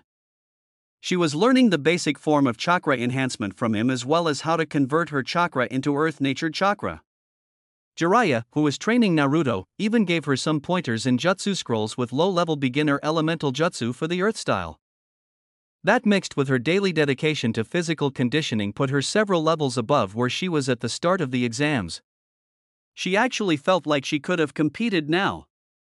If only Kakashi had taken the time to train her like this prior to the exams. "Where's Sasuke?" asked Ino as she sat next to her. Sakura observed her rival and felt that she wasn't the only one who busted their ass training in the last month.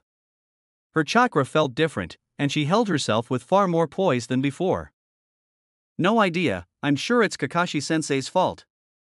He couldn't arrive on time without a blade to his throat," she complained with a sigh.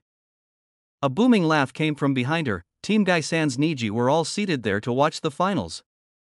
"My eternal rival is always so hip and cool, he never arrives on time," he gushed and complained at the same time somehow. Lee was fired up at his mentor's words while Ten just sighed with an amused smile at the usual antics of her team. "Yash! With that announcement it's going to be Niji's turn," proclaimed Lee with excitement. Ten turned to Lee. "You think he has a chance against Naruto Uzumaki?" she asked. "If he continues to fight with the flames of youth that Guy-sensei taught us, then he will have a great showing," Lee said with a raised fist, his movements a bit sluggish as he was still feeling the effects of the gate. Guy looked down as the genin not fighting were sent to their own observation area, leaving only Naruto and Niji with Ganma on the field. He was confident that in raw fighting capability there weren't any genin and few chunin that Niji wouldn't be able to beat after the month of training he just put the team through. But he's keenly aware that Naruto Uzumaki wasn't a normal person anymore. Just the way the blonde was standing there, a picture of supreme confidence. His showing against Kiba, the flare of chakra during the second exam and his insight he showed during the prelims led Guy to believe that Naruto was more akin to a jonin than shunin. He just hoped that Niji was able to show his ability in the fight. He was confident in all three of his students' abilities, but he was also realistic. Naruto stood across from Niji with a smile, his glasses twinkling in the sunlight. Niji seemed serious and ready to fight. He wasn't planning on smashing him right away as that wouldn't be very sporting. So he would play defense at the start and let the Hyuga dictate the pace. "Begin!" The crowd roared in excitement as the finals started.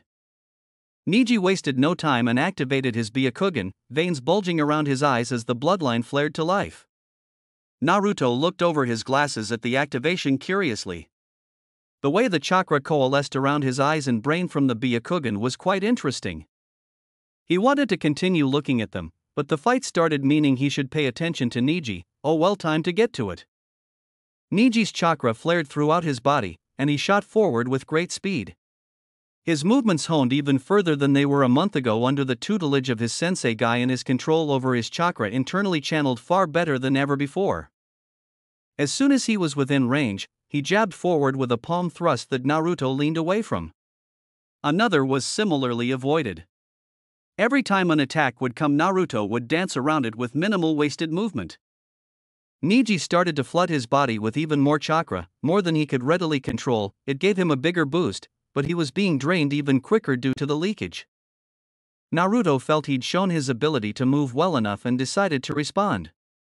Niji's palm thrust was caught by Naruto's palm, who then pulled Niji off balance and slammed a ruthless fist into his face, knocking him into the air. Naruto, who was still holding his hand from the palm thrust, yanked his arm, causing him to spin midair but not fly further away. Quickly, Naruto spun in place and landed a devastating kick on Niji that sent him tumbling away till he stopped on the ground, wincing from the pain. Naruto started to limber up in place as he waited for Niji to pull himself together and re-engage him. Niji got to his feet and continued the fight. Hayashi Hyuga watched the battle between his nephew and the blonde Uzumaki with a fierce glare on his face, which wasn't really out of place for him. He didn't like the way his incredibly talented nephew was being treated like an unskilled child in front of the whole village and foreign contingent.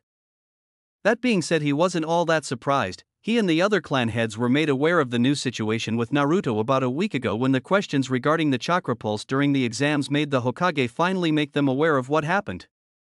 He and several of the others had demanded Naruto's presence to see for themselves, but the messenger shinobi was denied by the blonde, and when he was sent back, was sent packing by the boy all the way to the infirmary. All they got out of the Hokage was that Naruto's new bloodline, the Six Eyes, were a terribly powerful ocular jutsu that would give anyone a run for their money. Next to Hayashi, his youngest daughter looked at him with a frown, her Byakugan active to better see the fight. "Father, why does that boy Naruto possess an ocular jutsu? His clan's name is Uzumaki, and they aren't known for such things," she asked. Hayashi could only spare her a glance. He recently awakened the genetic mutation that has been called the Six Eyes. No one is really sure where they came from, but such is the case with new bloodlines. Hanabi didn't really know anything about new bloodlines but was a bit hesitant to ask more of her father while he was so focused on the match. She wished her big sister was here. She would have explained it and answered all of her questions. Sakura couldn't really say she was all that surprised by the turn of events. Naruto had honestly been faster in the forest. Not to mention, she knew that he was improving his overall skills at taijutsu, which in turn made him drastically better overall. Also, she was intimately familiar with his improvement of raw skill, as she was his sparring partner during the month. Lee, on the other hand, was cheering his head off for Niji, likely feeling kinship with the Hyuga now that he was the underdog against a bloodline user. "You can do it, Niji. Let the power of hard work and youth explode," cheered Lee with tears falling from his eyes. Everyone in the stands looked at him with blank expressions before turning to Guy, hoping he would rein in his genin. "Yes, let the springtime of youth explode, Niji," cheered Guy, who was also crying. What did I expect? Were the collective thoughts of everyone in the audience? Naruto was genuinely enjoying himself as he slapped away Niji's latest attack. His movements were impressive. Unfortunately, the fight had been going for a while and Niji hadn't really landed any attacks, so he knew that the crowd was getting bored. As Niji tumbled back, he felt frustration overtake his calm. When he looked up to his opponent, instead of Naruto passively standing around waiting for him to attack once again, he saw the blonde moving towards him at frightening speeds. Knowing that he had no other option, Niji flared his chakra and began spinning quickly, utilizing one of the Hyuga's prized jutsu, rotation. A large spinning dome of chakra burst into life, forming a nigh impenetrable barrier around Niji, the Hyuga's ultimate defense. Naruto's eyes widened and his face lit up with a savage grin at the challenge. He burst forward at speeds that only a select few watching could see and appeared above the spinning dome with his right hand hovering over the dome. To those who knew anything about the jutsu rotation, they knew that the only way to overcome it was to back off till it was finished, which was usually a couple seconds. For Naruto, he felt a more amusing way to overcome it would be to overtake the power of the rotation and cancel it out with ruthless efficiency. The amount of power and precision to do such a thing was likely only possible for him, but he didn't care since he is him. Niji, who was mid-spin, felt his whole body come to a complete stop and his body rattle from the rapid deceleration. His Byakugan was the only reason he wasn't completely disoriented and knew what had just happened. Naruto overcame his clan's perfect defense, something that quite literally has never happened. Knowing that he needed to get away, he rolled and got to his feet, then hopped further away to gain distance. Naruto watched his opponent back away lazily. Might as well show off a ranged attack. I know I need to prove a wide range of abilities to get promoted. I certainly didn't have a good showing in the first part with that written test. Thanks to the Rasengan, Naruto's idea of what was a potential jutsu was expanded and he had a whole month to experiment. For someone who could get the Rasengan down in a few minutes, that was plenty of time to try a variety of things. Thanks to Naruto's study into chakra and all sorts of theoretical chakra mechanics over the month, he learned all sorts of things. It is said that the tailed beast bomb, their strongest attack, is formed by a perfect ratio of positive and negative chakra hyper-condensed together. Yeah? Not exactly helpful outside of academic research for most, as it was practically impossible to separate chakra at that level for normal people. But Naruto has already proven he wasn't normal. Naruto raised a finger and a smile slowly spread across his face. By molding my chakra and forming it with primarily positive chakra, compacting it and coalescing it into a compact ball, I can make something quite powerful. Surrounding the compacted orb of positive chakra with a shell of negative chakra to hold it together, further building the volatility. The reaction is quite something. Naruto thought as a small glowing orb of blood-red chakra was gathered on the tip of his finger, it gave off an eerie glow even in the harsh sunlight. Chakra Enhancement Jutsu, Red. Naruto intoned as the orb cracked and the power burst forth towards Neji. The shockwave from the attack was so powerful that those in the crowd were unable to move in their seats as the force pushed them further into the chairs. Ganma flashed away from the arena to a position behind Naruto to escape, while Neji, who was the target of the attack, could only try and use rotation with all his power. "Father!" shouted Hanabi in shock as she tried to cover her face from the wind. She had been on the edge of her seat as her cousin was mercilessly beaten down by the blonde. Now she was actually scared for herself. Hayashi grit his teeth tightly, in both anger and fear, as his Byakugan showed him just how terrible this attack from Naruto was and how close it came to obliterating Neji. It was only thanks to Neji pushing every drop of chakra into a desperate rotation that he was still alive and not a stain on the arena wall. He felt even more anger when he saw the clear amusement on Naruto's face as he lazily watched the fallout from his attack. It was bad enough that the brat effortlessly overcame their rotation in the first place. Now he was displaying jutsu strong enough to be classified as A-class on a whim. That boy was no genin.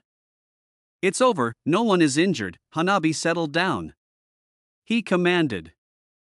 Sakura had thought she couldn't be surprised by Naruto anymore, but then he blew up half the arena and she had to shield herself from the debris as dust and dirt flew everywhere. Next to her, Ino, Choji, Kiba, and Hinata were doing the same. Guy grimaced as he watched the jutsu die down. Next to him, Lee and Tenten shouted in worry for Neji. He'd never seen that jutsu before nor anything really like it, so he'd assumed that it was either an ability granted to him by his eyes, or he created it himself with the help of his eyes. Likely an A-class jutsu and pure destructive capability as well as chakra consumption. If he weren't so confident in Neji's rotation, he too would have feared for his student's life. Just what was Naruto thinking, firing something of that magnitude off at a comrade? Wow! That was way stronger than I was expecting. Laughed Naruto as he stared at the fallout of the jutsu. There was a large trench gouged into the earth in front of him all the way to the wall. The leaves on all the trees in the direction of the attack were blasted off and all the grass was torn up. In front of the wall, Neji was heavily panting inside a small circle where his rotation protected him from the blast. The wall itself had a large crater at the center with a large web of cracks spreading out dozens of meters. I didn't put my all into that. I could have made it much stronger. If I were to estimate, I'd say that was about 40% of the power I could safely put into red at this moment. I had a feeling that Neji would have been able to block that much with the remaining chakra in his system and his skill with rotation. Hopefully we both look good enough to pass with that. Naruto pushed his glasses back into place and walked over to Neji with a happy little skip. "Neji. That was a good fight, but I won," he declared with a grin and a thumbs up. "Hey. Oral fixation calls the match, he's out of juice." Naruto yelled to Ganma, who had been following behind him towards Neji. His eye twitched at the name, but he didn't disagree with the blonde and called the match in his favor. Naruto soaked up the attention of the crowd, feeling all sorts of things from all the people watching, such as admiration, excitement, unease, and fear. But what won out was excitement as they roared with approval at the match they just got to watch. Instead of going to where the rest of the competitors were, Naruto shot up to the roof of the left building that overlooked the Chunin exams arena. The rightmost building was where the dignitaries sat, as it was the one with the most shade from the sun. The center were where the Hokage and Kazekage sat with their guard, and the left building were where everyone else sat. On the roof of the left building, sitting by himself, was Jiraiya, sipping on a bit of sake as he lounged under an umbrella to shade himself from the harsh sun. He acknowledged Naruto with a nod. "Old man Jiraiya," greeted Naruto with a grin. "What did you think? I tried to make it look as good as possible for both of us to get promoted." Jiraiya hummed as he poured more sake into a saucer. "I think you may have drawn it out a bit too long, but no one will hold that against you for making it more of a show in this context. After all, excitement equals more business for the village." He explained, then took another sip of sake. "I would say that both of you have a very good chance of promotion. Niji didn't get to show off much strategy since he couldn't really do all that much against you. Again, I don't think Sensei will hold it against him. I made him very aware of how strong you are." Naruto chuckled hearing that and leaned back onto his elbows next to Jiraiya. "Oh yeah?" Naruto asked lightly. He'd be very curious about that conversation. Jiraiya flicked Naruto on the head. "I'm not adding to that ego by telling you that. You think well enough of yourself already, brat," he said with a twitching eye. Jiraiya's attention was drawn back to the arena floor. "I believe even within the first few moments of this match the Nara has shown strategic thinking on par with any Chunin. He'll most likely be promoted," Jiraiya said with an impressed look on his face. Naruto gazed down at the match. The Wind Girl was pretty good and Shikamaru was managing to stay a couple steps ahead, keeping him in the fight despite his lack of offensive power. His shadow manipulation could be far better, Naruto commented lightly while looking at the shadow stretching across the ground speeding towards the Wind Girl. He has a far better grasp on it than his ability would suggest. It's like he's putting barely any effort into commanding the shadow. Then he tilted his head thoughtfully. "You know what? That's pretty on brand for Shikamaru now that I'm thinking about it." Jiraiya snorted in amusement. "Yeah, he's the Jonin Commander Shikaku's son. That man wouldn't get out of bed if his wife wasn't there to nag him," he said with a laugh. Not surprised his son has a general lack of urgency at this age. "Shikamaru's dad is that important, huh?" Naruto said in wonder. He was aware that his father was the clan head of the Nara clan, but he didn't know he also held a position of importance of that level. "Yeah, Shikaku Nara, he's one of the most brilliant minds to ever grace the village. In terms of pure strategic thinking, he's likely the best," responded Jiraiya. Naruto turned to him curiously. "Even better than old man Hokage, you and Kakashi-sensei?" Jiraiya barked out a laugh. "Me? I'm no strategist. I wouldn't call myself dumb, but I'm more of a solo act and can adapt better than most to a variety of circumstances, but commanding others isn't really my forte. Kakashi is an excellent mission leader, but he's never had to effectively lead more than a handful of shinobi. I would say Sensei is a close second with an elder by the name of Danzo and third. Both of them have experience leading large numbers effectively and winning battles without having to be there in person. That's what it means to be a true strategist, using what's available to you to achieve the best outcome without having to be there."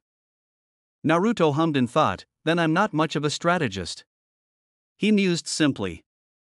Jiraiya shook his head. "You and I are similar in that regard. We're solo acts, able to adapt to any situation and come out favorably, but not really suited to leading great numbers without being in the front," he replied. Down below, gasps were heard as Shikamaru had effectively ensnared the Wind Girl with his shadow, capturing her and securing the victory. Naruto fell over laughing when instead of accepting the win he decided to forfeit, saying he was out of chakra. "He's still got plenty," laughed Naruto. Jiraiya started laughing after hearing that. Then he just didn't want to compete anymore, just like his father. It would seem that the puppet guy had forfeited his match to Shino, which is why Shikamaru was the one to fight just now. That meant that next up was Sasuke and Gaara, to which the former still wasn't here yet. Naruto frowned at that, wondering why Kakashi and Sasuke would be so late to arrive at something this important. Jiraiya looked to the sky with a sigh. "While we're waiting, I should tell you something. That Gaara, he's like you. He holds the one-tailed beast within him. I was able to confirm it during our month of training." "Why tell me?" asked Naruto with a frown. Jiraiya sighed, just in case things go south with this match, I want you to know what's really going on. I believed it was a bloodline similar to the fourth Kazekage that allowed him to manipulate sand, but it's a byproduct of having the demon sealed within him. And all I got from the Nine Tails was the hatred and fear of my countrymen. Naruto commented lightly, hiding just how much it still stunned thinking back to his childhood. Jiraiya just looked away, not wanting to respond to that. Down below, the crowd was growing restless at having to wait for Sasuke to show up for the exams to continue. Naruto frowned as a thought occurred to him, his brain processing information at speeds unrivaled by anyone thanks to the six eyes. Why do you think Puppet Guy surrendered without a fight? Naruto asked suddenly. It doesn't make sense, right? Sure, it's not a terribly great matchup for him, but he's still trying to be promoted here.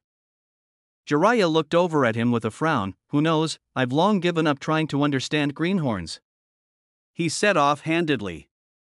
Naruto sat forward and leaned over his criss-crossed legs with a frown. Or, would it make sense to not want to show off his puppets in front of so many people?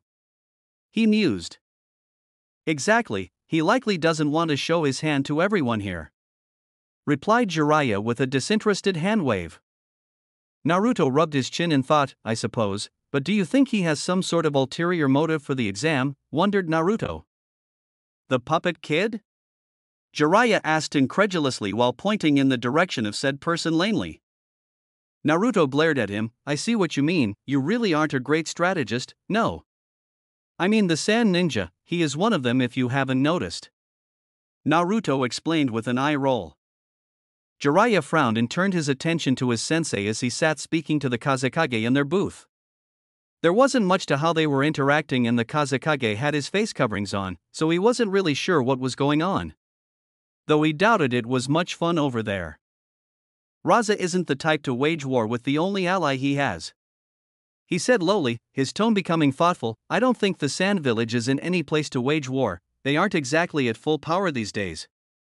Naruto shrugged. If there was one thing he was still pretty ignorant about, it was the current situation of the world at large. His last month of learning helped him with the general information but not the latest stuff. With that in mind, he decided to differ from Jiraiya and lean back on his elbows. Still pretty odd, you know. Ganma was at the end of his rope. Between the constant stream of displeasure aimed at him from the crowd and the arguing from the shinobi side on whether or not to disqualify Sasuke Uchiha or not, he was about to decide himself and take the punishment. Somehow, as the face of the finals to the crowd, he was getting the feeling that they thought he was the person at fault here. Gaara was already standing at the ready, his gourd full of sand was already open, and around him was a thin wispy cloud of sand that didn't really justify the danger of the boy's jutsu. He hoped that whoever faced him was up to the challenge, or they just had Naruto fight him, and would likely settle it without much issue. Ganma, we have given him as much time as possible, you may move on. Ganma sighed as orders from up top came into his earpiece. It seems even the last Uchiha didn't have an infinitely long rope. Right as he was about to speak, a burst of smoke exploded next to him. The crowd gasped while he rolled his eyes. This had Kakashi written all over it. The smoke cleared to show Kakashi standing in the same laid-back manner while Sasuke was clearly ready to fight. Curiously, Sasuke's attire had changed into an all-black jumpsuit with white bandages around his left arm. Maybe Team 7 had a joint shopping trip to get new looks? I really hope we're not too late? Kakashi asked worriedly with a nervous smile. Sasuke next to him bristled but didn't talk. Ganma shook his head with an amused smile. Right on time, I was about to disqualify you, he replied. The usually stoic Uchiha had a small smile on his face hearing he was still in it.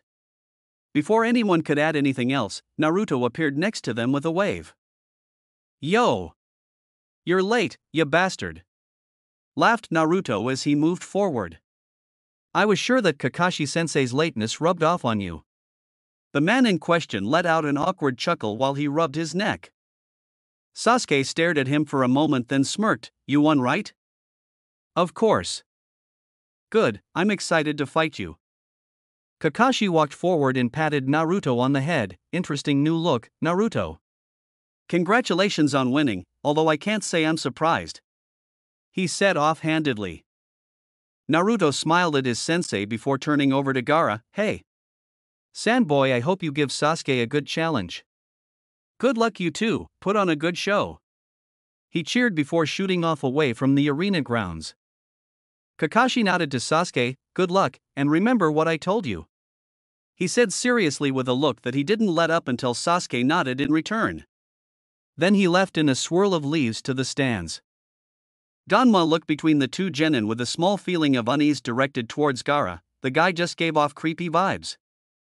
His right hand slashed through the air, begin. Naruto landed up with Jiraiya and retook his position under the umbrella with a content smile. Sasuke became strong. He said suddenly. The movement of his chakra and the density of it has improved drastically from what it was last time I saw him a month ago. Kakashi isn't one to train in half measures. Jiraiya responded, he may seem lazy but when he gets serious there are few that train as hard as he does. Just getting him to that point lately is tough from what I hear. Naruto snorted, yeah, the guy didn't exactly train us into the ground. Down below, the fight began with Sasuke shooting forward at far faster speeds than what he was capable of before. To most he was a blur that was shooting in and out of Gaara's range to pepper him with testing blows. Sasuke tried all avenues of attack, shuriken, kunai, punches and kicks, and as he expected none of them broke through the sand. Gaara soon went on the offense and sent forward a wave of sand that Sasuke had sped away from with a body flicker lest he be crushed. As soon as Sasuke stopped moving, he shot a titanic fireball forward towards Gaara. Even in the stand they felt the terrible heat of the fire jutsu as it neared Gaara. As expected, sand rushed to block the fire, and when contact was made there was a large explosion that blasted away all the loose debris in the immediate area. Sasuke's jutsu is stronger thanks to his improved chakra and control over it, commented Naruto. Jiraiya hummed, he'll need more than speed. Lee in the preliminaries was faster and that didn't win him the match. He said seriously as he watched the young Uchiha battle with Gaara. Sasuke flipped away from sand until he was halfway up the wall of the arena. He looked down at Gaara with a frown. Nothing he did was able to really get through, and now Gaara had locked himself behind a dome of sand that he wasn't getting through with brute strength. Knowing this was the scenario he prepared for, he started flashing through seals. Oh? Naruto said lightly as the sounds of thousands of chirping birds filled the arena. Interesting, that should do it. Curious jutsu to teach a genin. Jiraiya commented lightly with a frown but didn't add more. Sakura gasped as she saw the familiar lightning jutsu, then turned to Kakashi. You taught him that jutsu from the bridge? She shouted in shock. Kakashi's eye smiled at her. It was the best way for him to penetrate the defense of Gaara. Sasuke and I are quite similar too, since we both share a lightning affinity and possess the Sharingan. It felt right teaching it to him, he said while watching Sasuke charge forward at ludicrous speeds towards Gaara. Lee in the seats next to them looked down with a frown. It took a genius like Sasuke a month to catch up to my speeds, he whispered to himself. Dai narrowed his eyes at Kakashi as he stood to his feet. After you gave me trouble for passing on the 8 gates formation, I didn't teach genin an assassination jutsu. He reprimanded Kakashi for his hypocrisy. Kakashi only narrowed his eyes in response as he continued to observe the fight. I only really have one shot here. Need to make sure I make it count. Sasuke mentally screamed as he blitzed forward with lightning speeds and slammed his Chidori into the sand dome, causing a wave of lightning to blast out in a dome around the point of impact. The world froze for a moment before a terrible scream erupted from the sand dome. My blood! This is my blood! Screamed Gaara as shock and pain overtook his mind. The sand dome exploded outward with spikes that forced Sasuke to jump away from. With his Sharingan he noticed that there was a strange thick chakra spreading outwards from the sand as the screams grew in volume. Then everything went to hell. Naruto looked down at Gaara with his glasses held in his hands, completely exposing his glowing eyes. The 6 eyes told him what was happening with perfect clarity. He's leaking tailed beast chakra at very high levels, commented Naruto with a frown before he noticed a wave of chakra cover the entire arena all the way to him, making him feel drowsy for a moment. Genjutsu? Thought Naruto before breaking it. Jiraiya shot to his feet, and not a moment later there was an explosion from the Kage booth on the roof of the center building. Maybe you were right. shouted Jiraiya before jumping off, but not before calling out to Naruto, "Deal with Gaara." Naruto turned back down to the field where Sasuke was being accosted by several sand ninja. He burst forward at top speed, slamming into one of them, smashing the guy into the ground with enough force to shatter all the bones in his body, turning the ground into a blood-filled crater. Naruto slowly stood to his feet and glanced at the remaining sand ninja, making them wary. He turned to Sasuke. "I'll deal with Gaara and these fools." "Get out of here!" commanded Naruto, and to his complete shock Sasuke actually listened. Naruto was about to engage the sand ninja when a sunbon shot into the neck of the one on the left and Ganma walked up next to him. "I'll take them, Gaara's all yours," said Ganma with a grimace. Naruto assumed he didn't like leaving a genin to face someone like Gaara. Though, in the back of Naruto's head he didn't like the thought of fighting Gaara, but he pushed that away for now. Naruto nodded to Ganma, then turned and shot over to Gaara. A Rasengan formed in his hand that grew to the size of a melon in a flash. The sand dome was no match for the jutsu and was blasted open, causing massive amounts of wind and sand to fly everywhere. Naruto wasted no time and shot his arm forward to drag Gaara out of the dome and threw him away. Gaara frantically got to his feet as sand was gathering all over his body, turning the right side of his body into a grotesque clawed sand arm. His face was taking on the appearance of the one tail as a single sandy tail waved behind him. "He's half possessed already. It would be trouble if he completely turned into the one tails in the center of the village. Which must be their plan," Naruto thought as he shot forward and re-engaged Gaara with ruthless attacks. Gaara, while empowered to levels that most Chunin and Jonin would be unable to overcome, was being taken to task by Naruto with ruthless efficiency.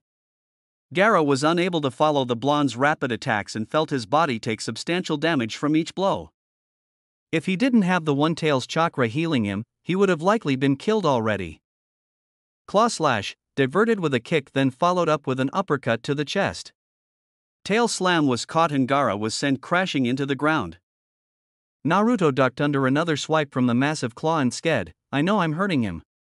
I bet he's being healed by the One Tails almost as fast as I'm injuring him.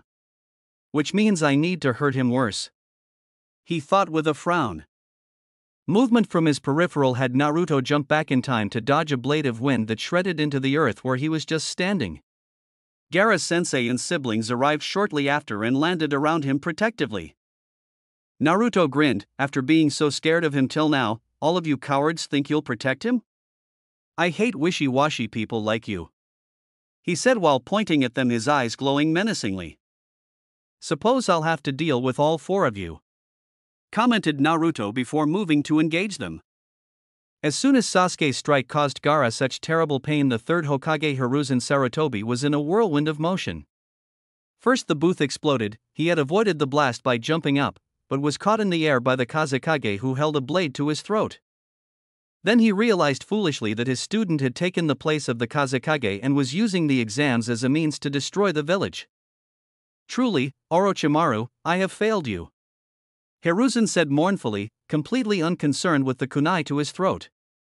Behind him Orochimaru sked, having noticed the Hokage's calm aura. "Foolish old man, you think you're in control here?" he demanded angrily. In the instant he asked, to which Orochimaru would later admonish himself for making such a mistake, he was blasted backward into the roof tile by a release of hyper-dense chakra. If it weren't for the barrier surrounding the two of them, the ANBU watching the fight would have found themselves forced to their knees from the pressure. The third Hokage of the Leaf, Hiruzen Sarutobi, the professor and proclaimed god of shinobi, had activated the full weight of his chakra for the first time since the Nine Tails had rampaged through the village. Orochimaru shot to his feet and grit his teeth. "Surely you don't think a showing such as this would intimidate me?" he demanded. "I saw you in your prime and this is a far cry from those days, sensei." Hiruzen sighed. "Did I teach you nothing of looking underneath the underneath? I may be old and have lost a step in terms of chakra capacity, but did you think I would allow myself to grow weak? You're a fool if so. I bled for every bit of my strength and I would sooner die than let it go easily," he proclaimed with a visible aura of chakra shrouding his body with fiery red wisps flailing around him. Orochimaru stood and released the full weight of his chakra in response. The purple viscous aura surrounded his body, and the roof tiles were further destroyed around them. Different from the Hokage's hyper-dense chakra, Orochimaru's was a vast lake of power that was begging to be unleashed towards his opponent. A single seal from the Hokage had a terrible river of mud blast into life to remove the snake's footing, sending him tumbling away. With another seal, the air on the roof superheated, followed by a sharp tongue of flame blasted the mud river, hardening it. 3 seals and the Hokage slammed his palm on the roof. Chakra glowered over the mound of hardened mud that turned into a brilliant explosion where Orochimaru had been buried. At the time, it would take a Jonin to cast a single B-class jutsu. The third Hokage casted 2, followed by a combination jutsu with ruthless efficiency. Such was the level skill of the once touted god of shinobi. Hiruzen glared at the smoke billowing out from the jutsu's epicenter with disgust. "Get up! If that was all it took to kill you, then I'm sure you would be long dead," demanded Hiruzen as he tore his Hokage robes off to reveal his battle attire. Further away from the epicenter of the blast, Orochimaru rose from the ground looking burned but not altogether that injured. He was grinning at his sensei as if he found that show of power amusing.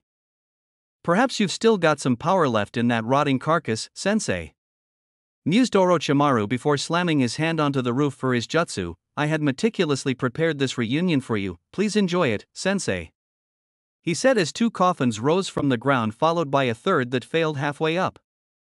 Hiruzen stared at them in horror. "You've defiled them."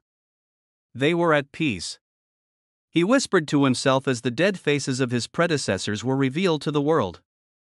Kakashi had known something was off today. Duck under a kick, stab a kunai into the femoral. It was odd that the Sand Village would send a Jinchuriki to a foreign country's exam when they were as unstable as Gaara. Parry a slash, then slice the throat. Now he was back in the familiar dance he mastered during the Third Great Ninja War. Next to him, Guy was smashing Sound and Sand Ninja with every punch and kick. Both of them were doing their utmost to protect the civilians that were incapacitated from the genjutsu, as well as the genin huddled that were down in the stands. Naruto is fighting Gaara, Sasuke shouted as he got back to the stand slightly out of breath. "I did as you asked, and didn't fight Gaara if he went ballistic," he said with a frown while not meeting Kakashi's eyes. It was a stipulation that Kakashi imposed before their training began. In return for learning the Chidori, Sasuke would swear that should Gaara lose control of himself, he would back off and surrender. Sasuke didn't really care about being promoted and just wanted to learn the jutsu, so he reluctantly agreed. Kakashi's eye smiled to his pupil. "Good, he should wrap it up quickly. New mission for you and the others. It's A rank. I need you all to move to the academy and make sure that the students are evacuated. Sasuke, you're in charge. Shikamaru, you're second. Sakura, Kiba, and Shino will accompany you," ordered Kakashi while killing yet another enemy. The academy is far enough into the village that it should be further from the main battle. They will be away from the worst of it and still doing a vital service protecting the young ones. That being said, there is no guarantee they all survive this. Though Kakashi grimly, he hated that his students were being put into a situation such as this, but it was the life of a ninja. He was doing the best he could to put them into a favorable situation. Sasuke stared at his sensei for a moment before giving him a nod, then he turned to the others. "Let's go," he ordered before jumping off. Shikamaru followed him with incredible reluctance, while the others hurried to keep up. Guy looked to Lee and Tenten. "Keep close, Lee, form a perimeter around the civilians and stop any who get past me and Kakashi. Tenten, long-range support," he ordered seriously, a far cry from his usual joyful personality. The two in question shot into action, showing their experience as genin. Kakashi put his back to Guy as Sound Ninja moved to surround them. This could get a bit difficult with all the civilians around. "Be sure not to send them into the stands when you send them flying, Guy. It will be tough, but we can do it, Kakashi," Guy said firmly as he lowered his stance while staring at the ninja in front of him.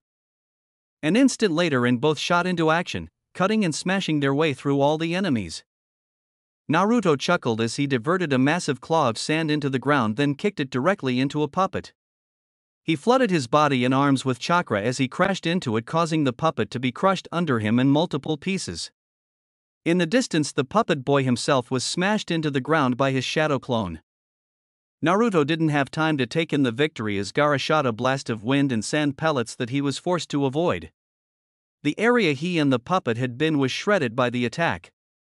Naruto decided that the next problem to deal with now that the poisonous puppet was gone was the Jonin. He had been a nuisance with his attacks and hit-and-run maneuvers. It seemed none of these sand ninja were too keen to trade strikes with him. The Jonin was keeping his distance to fire off wind blades that would cut him in half had they landed. So Naruto turned and went after the wind girl who was peppering him with powerful gusts to take him off balance. Her eyes widened, and she moved to run, but he caught up to her before she could take a second step.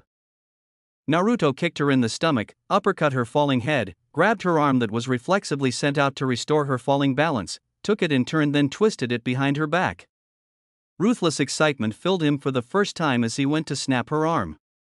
The girl let out a silent scream as he applied more and more pressure to the arm. And there he is. Naruto thought as an arm shrouded in wind was slashed at his neck from his right side. While the Jonin wouldn't rush to Gaara's defense, Naruto assumed that he would for the other two if he were going to kill them. And he was just proven right. Naruto's arm lashed out at blinding speeds, and with chakra coated and hardened around his hand to protect him from the wind blade, he grabbed Jonin's wrist. The shock on Jonin's visible eye showed that he realized his mistake by rushing in. Naruto's face split into a grin and his 6 eyes glowed brighter. Baki, the Sand Jonin, was pulled forward by Naruto, and as he went to protect his face from the incoming punch, his stomach was kicked with force enough to cause him to vomit blood. Naruto didn't stop and released the wrist he was holding onto, then did a roundhouse kick into Baki's face as he was leaned over from the first kick. This isn't a very strong jutsu, but it should be enough in his current condition, thought Naruto as he pointed at Baki's body that was sent flying. Naruto formed a small spinning orb that was barely bigger than his finger. It was a mini Rasengan. While lower in power, it allowed Naruto to do something a bit different. He formed a protective coating of chakra, then blasted it forward similar to his red jutsu. Chakra technique, sinister spiraling shot. The flying Rasengan shot formed on Naruto's finger and shot towards Baki before he even landed from Naruto's roundhouse kick. Naruto watched as the projectile covered the distance and slammed into Baki's side, digging into his flesh like a superheated drill. An instant after hitting Baki, the jutsu destabilized, then exploded. Naruto's 6 eyes observed the fall out of his jutsu in perfect detail. The jutsu didn't have the raw power of a Rasengan even by half, but it was incredibly fast to make and fire, so it was more than worth it. Baki was completely taken out of the fight, quickly losing consciousness from the pain and injuries. Barely 2 minutes after joining the battle, Baki, Temari, and Kankuro were taken out. Naruto turned to Gaara, who was forming hand seals, seemingly unaffected by the defeat of his sensei and siblings. "You're pretty cold-blooded, Gaara," mused Naruto lightly. He gestured to the 3 sand ninja. "Don't mind that your family and sensei were taken down, even a little bit?" he asked. "I care for nothing but giving mother your blood." Gaara seemed to growl before his face became deranged. "Let me prove my existence," he screamed as he released a sand twister at Naruto that was destroying anything in its path. Since awakening the 6 eye, Naruto has felt content and confident in his abilities. He had an awareness of the world and chakra that filled him with a sense of self-assurance that he didn't really feel anything but amused by the people he came up against in the exams. For the first time since awakening his 6 eye, Naruto has felt something other than amusement while fighting someone. He wasn't scared, not in the slightest. No, he felt sad. Because Gaara shared a burden with him, they both held a beast within them, and neither of them asked for it. He wasn't dumb, well, not anymore. He knew now that people like him were treated like trash everywhere. They were feared and loathed for the burden they carried.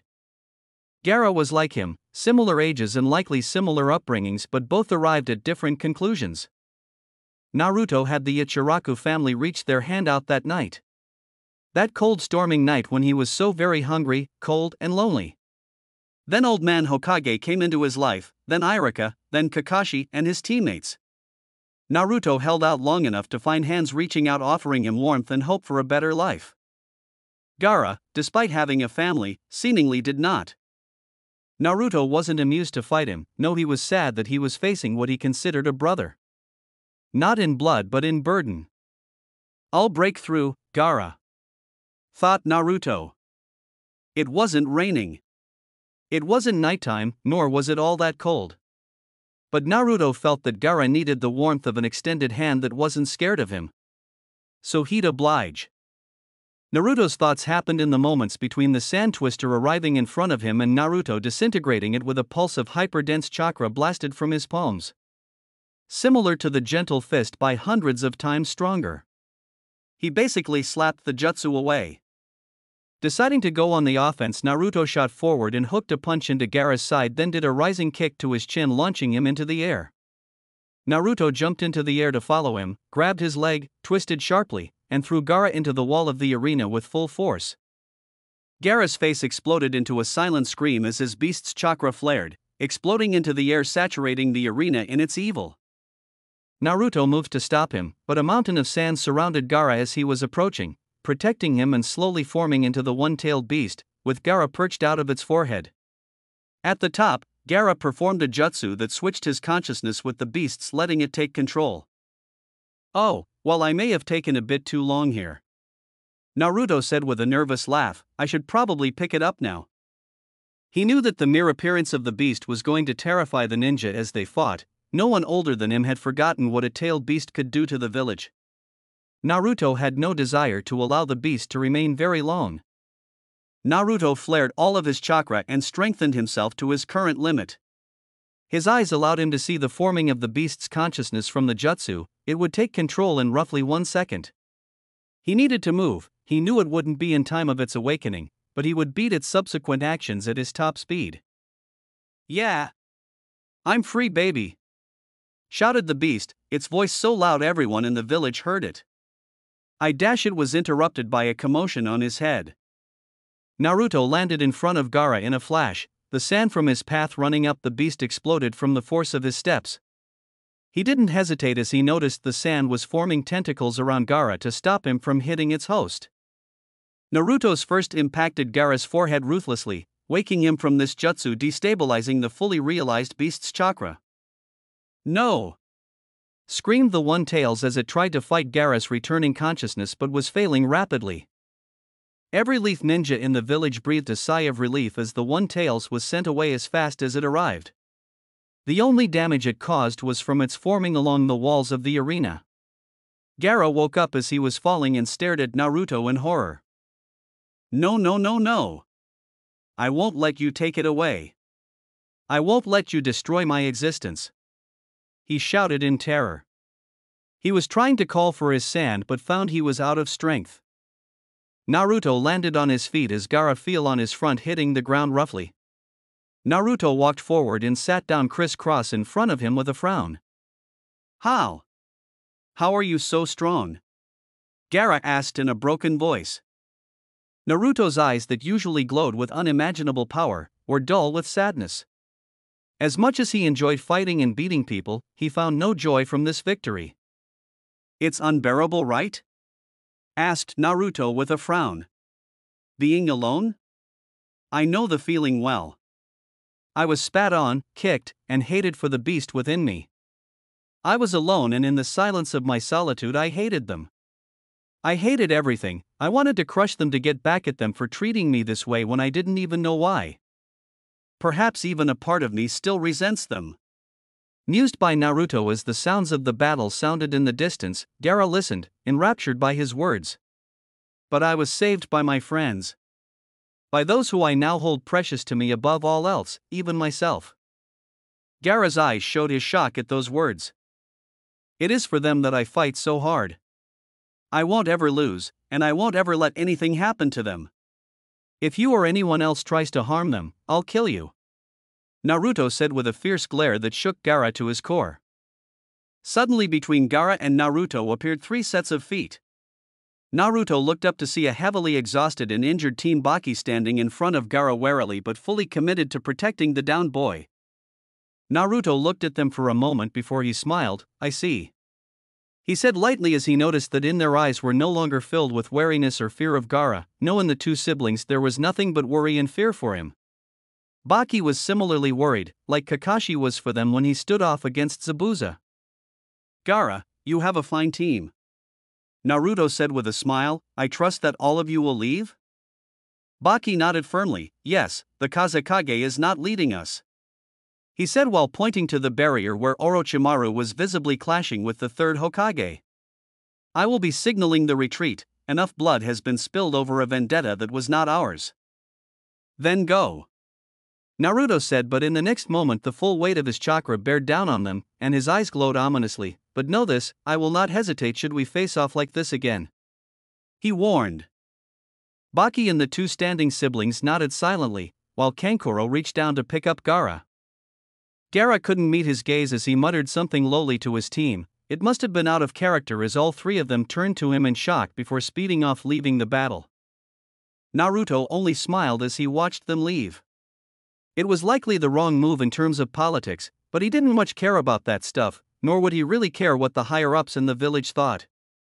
They treated him like trash for all of his life due to his status and lack of talent. He wasn't going to bend over backwards to please people like them now that they were interested in his newfound power.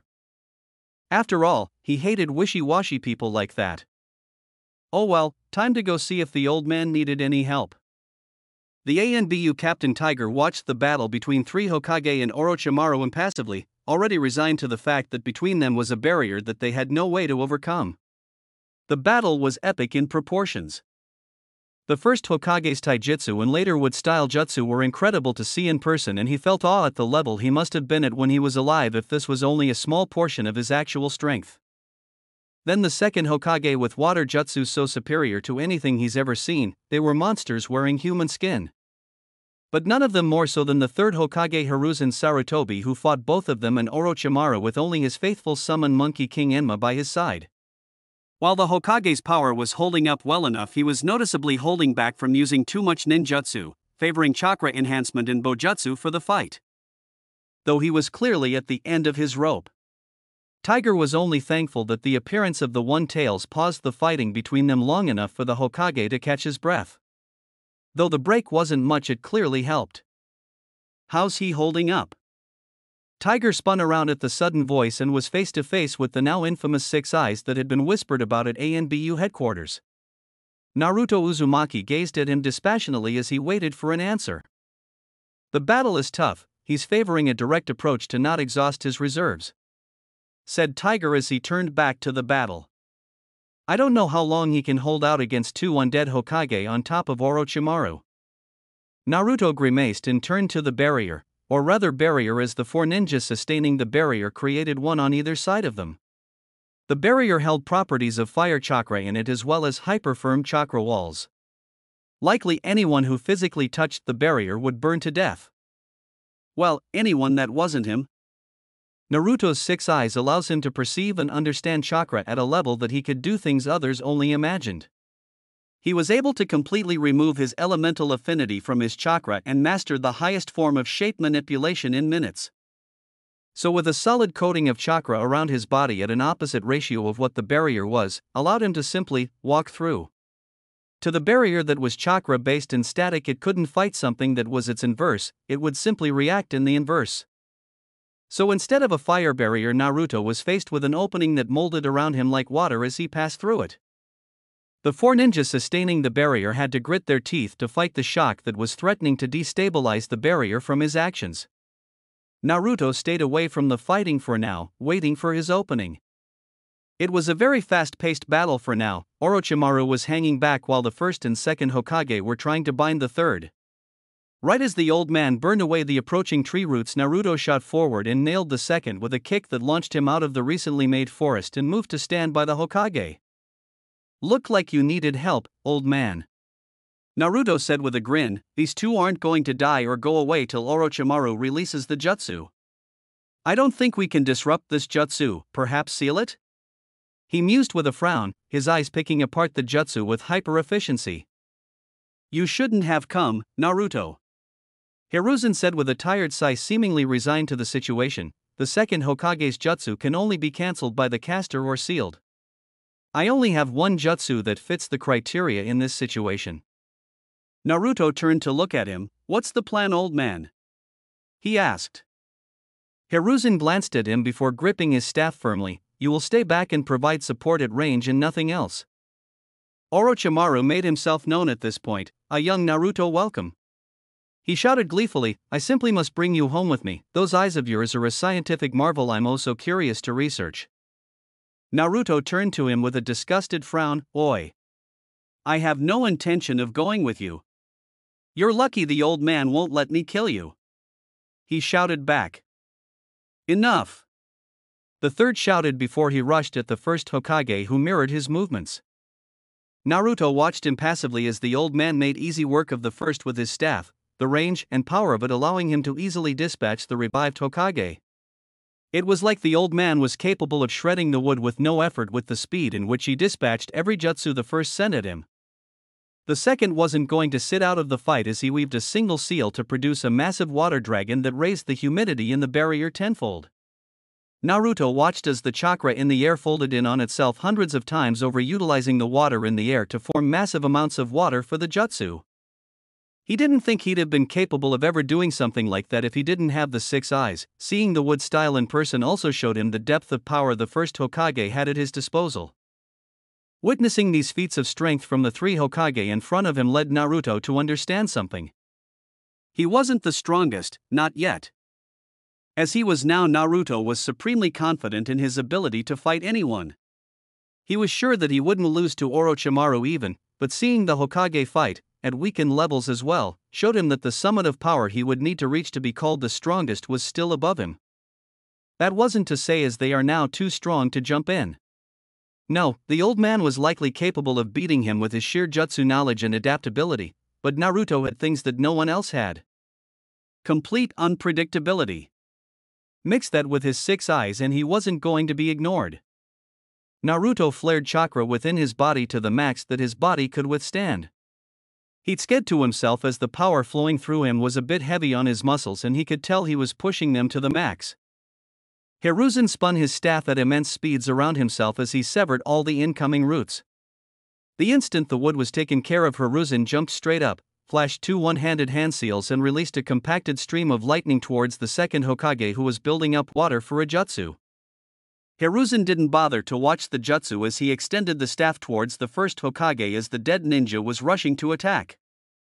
Before Hiruzen could do anything more than slam the first Hokage into the roof with his staff, a blur came into the fight. The first Hokage, after getting smashed into the ground, was attacked by Naruto.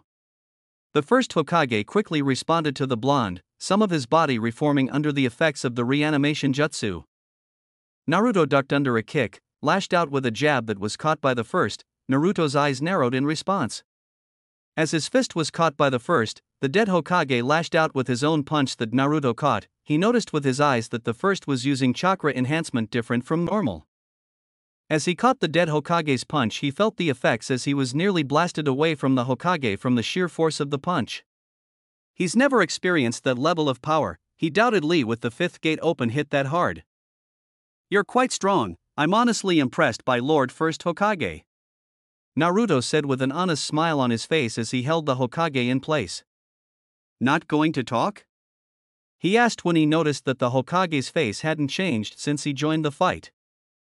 Naruto kicked the first off of him and quickly molded his chakra on the tip of his finger. I'll put even more behind this than last time. Naruto said with a grin as he formed a red on the tip of his finger. Old man. He shouted in warning.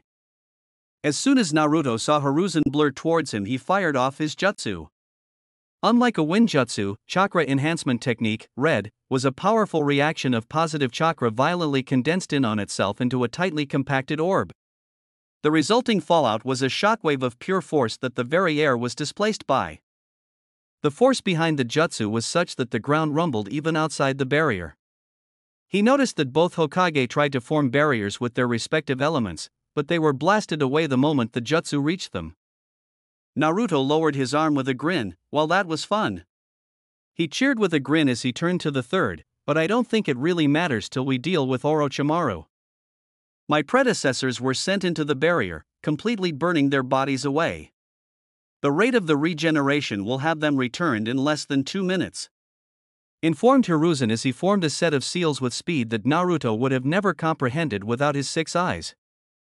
I want you to engage Orochimaru. The third said with deep reluctance on his face. Your speed and strength is at a level that he won't be able to ignore you. However, I will move in as soon as this jutsu is ready. When that time comes, get out of the way. Naruto turned to the old man and stared at him for a moment. The chakra swirling inside of him was a mixture of so many different elemental ratios that he was genuinely curious as the outcome.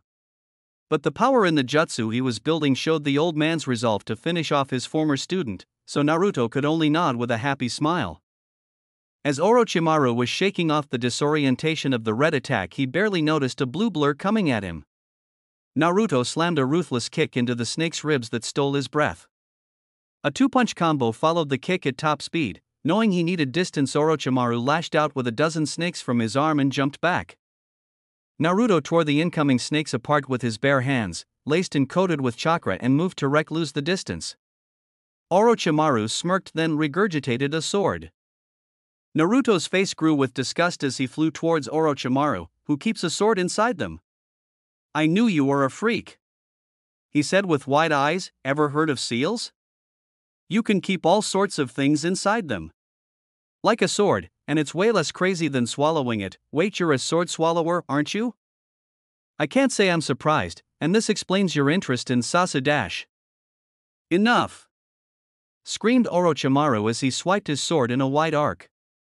Naruto's six eyes noticed the chakra flowing through the blade, causing it to grow. He was aware of the sword's ability before it was able to grow 5 millimeters, such was the processing speed of his eyes. To those who watched, the blade grew nearly in an instant as Orochimaru went to bisect Naruto. The ANBU held their breath as Naruto was midair while the swipe came for him, and they didn't see a way to avoid the attack. Behind them, molding chakra at a furious pace, the third Hokage grit his teeth at seeing. "He's got me with this timing. I guess this is the level of battle that I am just able to reach at my max. I need to increase my base level. This is the max my muscles can be enhanced without shredding them." Oh well, getting thrashed by Jiraiya more than made that clear. "I guess I have to use IT even though it's not totally ready," thought Naruto as he watched the elongated blade cut through the distance towards his neck. In the month before the finals, Naruto's training consisted of him learning all that he missed out on during the academy and as much as he could about chakra in the remaining time. Naruto's attention span during his academy time made it hard for him to sit and read or listen to his teachers. This made it hard for him to properly understand what he was seeing with the six eyes. It didn't take long to go through everything he missed and ignored. From there he pushed to learn the basics of elemental chakras, shape, form, barriers, positive and negative principles, and final time and space jutsu. Naruto was able to form and manipulate theoretical chakras due to his perfect perception, control and understanding of chakra with the six eyes. Red came from manipulating pure positive chakra. Blue, a jutsu he hasn't totally finished, was the inverse. Time and space jutsu, which from what he was understanding were basically teleportation and wormhole jutsu as they were now, were the highest level of ninjutsu and sealing jutsu. However, Naruto thought of separating time and space jutsu as a technique. Manipulating space by itself or time by itself, at large scales the level of energy would be impossible with the levels of chakra he possessed, but at small scales he could influence them. So he created a defensive jutsu, more of a barrier than anything else, but the chakra that formed it was in fact time in nature. It wouldn't have been possible without witnessing Jiraiya use the summoning jutsu, a time-space jutsu if at a lower level than the second and fourth Hokage's flying Raijin jutsu. Seeing the chakra in action allowed Naruto to try and form it. Thus, infinity was born. In Jiraiya of the Sanin's own words, it was the most incredible jutsu he's ever seen or heard of. The blade of Orochimaru sliced towards Naruto, who lifted his left hand into its path and formed 3 one-handed hand seals. The blade made a sound as it made contact and Naruto's eyes shone brightly as his jutsu held firm. The point of contact between Naruto's hand and the blade was separated by inches. Orochimaru on the ground holding the blade grit his teeth as he tried to close the last bit of distance but found it impossible. At this moment, this is the 3rd time I've been able to activate infinity. It's only the size of my torso and I need 3 seals to properly mold the chakra, but with time and practice it will cover me. Naruto grinned at the thought of his perfect defense. Those watching the battle, the Sound Ninja, the ANBU, Orochimaru, and finally the 3rd Hokage were racking their brains trying to figure out the jutsu. However, the only one who knew, Naruto, wasn't about to share. Infinity is a barrier jutsu that is formed entirely by time-based chakra manipulation. It is 0.5 millimeter thick and lies 50 millimeters from my body. It's not stopping the blade, it's actually continuously slowing the blade down. A space-based barrier would be nearly impossible to use like this. The fact that the blade is still moving, but losing its speed by half every time it grows even the infinitesimally amount closer possible means that I can sustain this barrier energy-wise without too much hassle. It's truly the focus that is difficult in molding the chakra correctly. With infinity up I will never be touched, like the distance between numbers 1 and 2 and the infinite number of fractions between them. The blade will never reach me. Naruto's grin became savagely wide as he locked gazes with Orochimaru. The slashing blade then contacted Naruto's defense till now barely lasting 2 seconds. But they were still locked into the stalemate, neither side giving an inch. "Naruto!" shouted the third Hokage from the other side of the roof. Humming happily, Naruto allowed the momentum of the slash to push him away and land far enough away that the Hokage could attack. Orochimaru could only turn his head towards his former mentor as long-forgotten fear filled every cell in his body, because he recognized what was coming.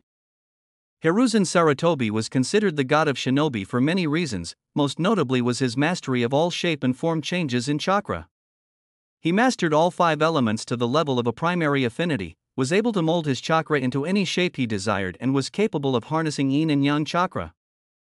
Something no shinobi could do, bearing the great sage of the past and wielders of the legendary Rinnegan. The ultimate jutsu of the third Hokage was this, Requiem of the Sage.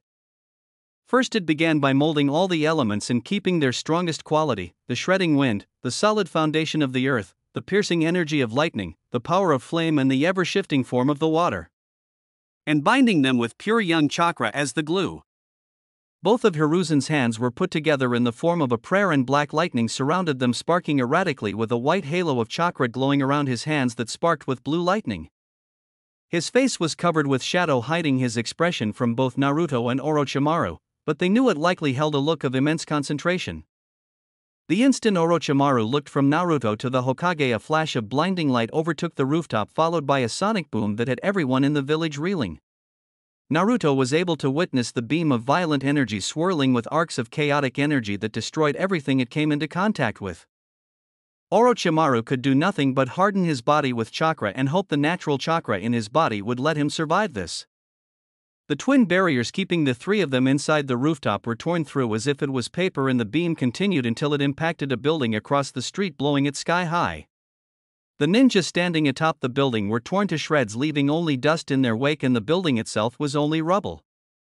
Naruto could only say that he had never been as impressed as he was right now. He turned back to the Hokage and audibly gasped. The old man's coils were all burned, his body was quivering, and he had a look of utter exhaustion on his face. Naruto rushed over, barely beating the ANBU who were now able to join them, and caught the Hokage before he could fall to the ground.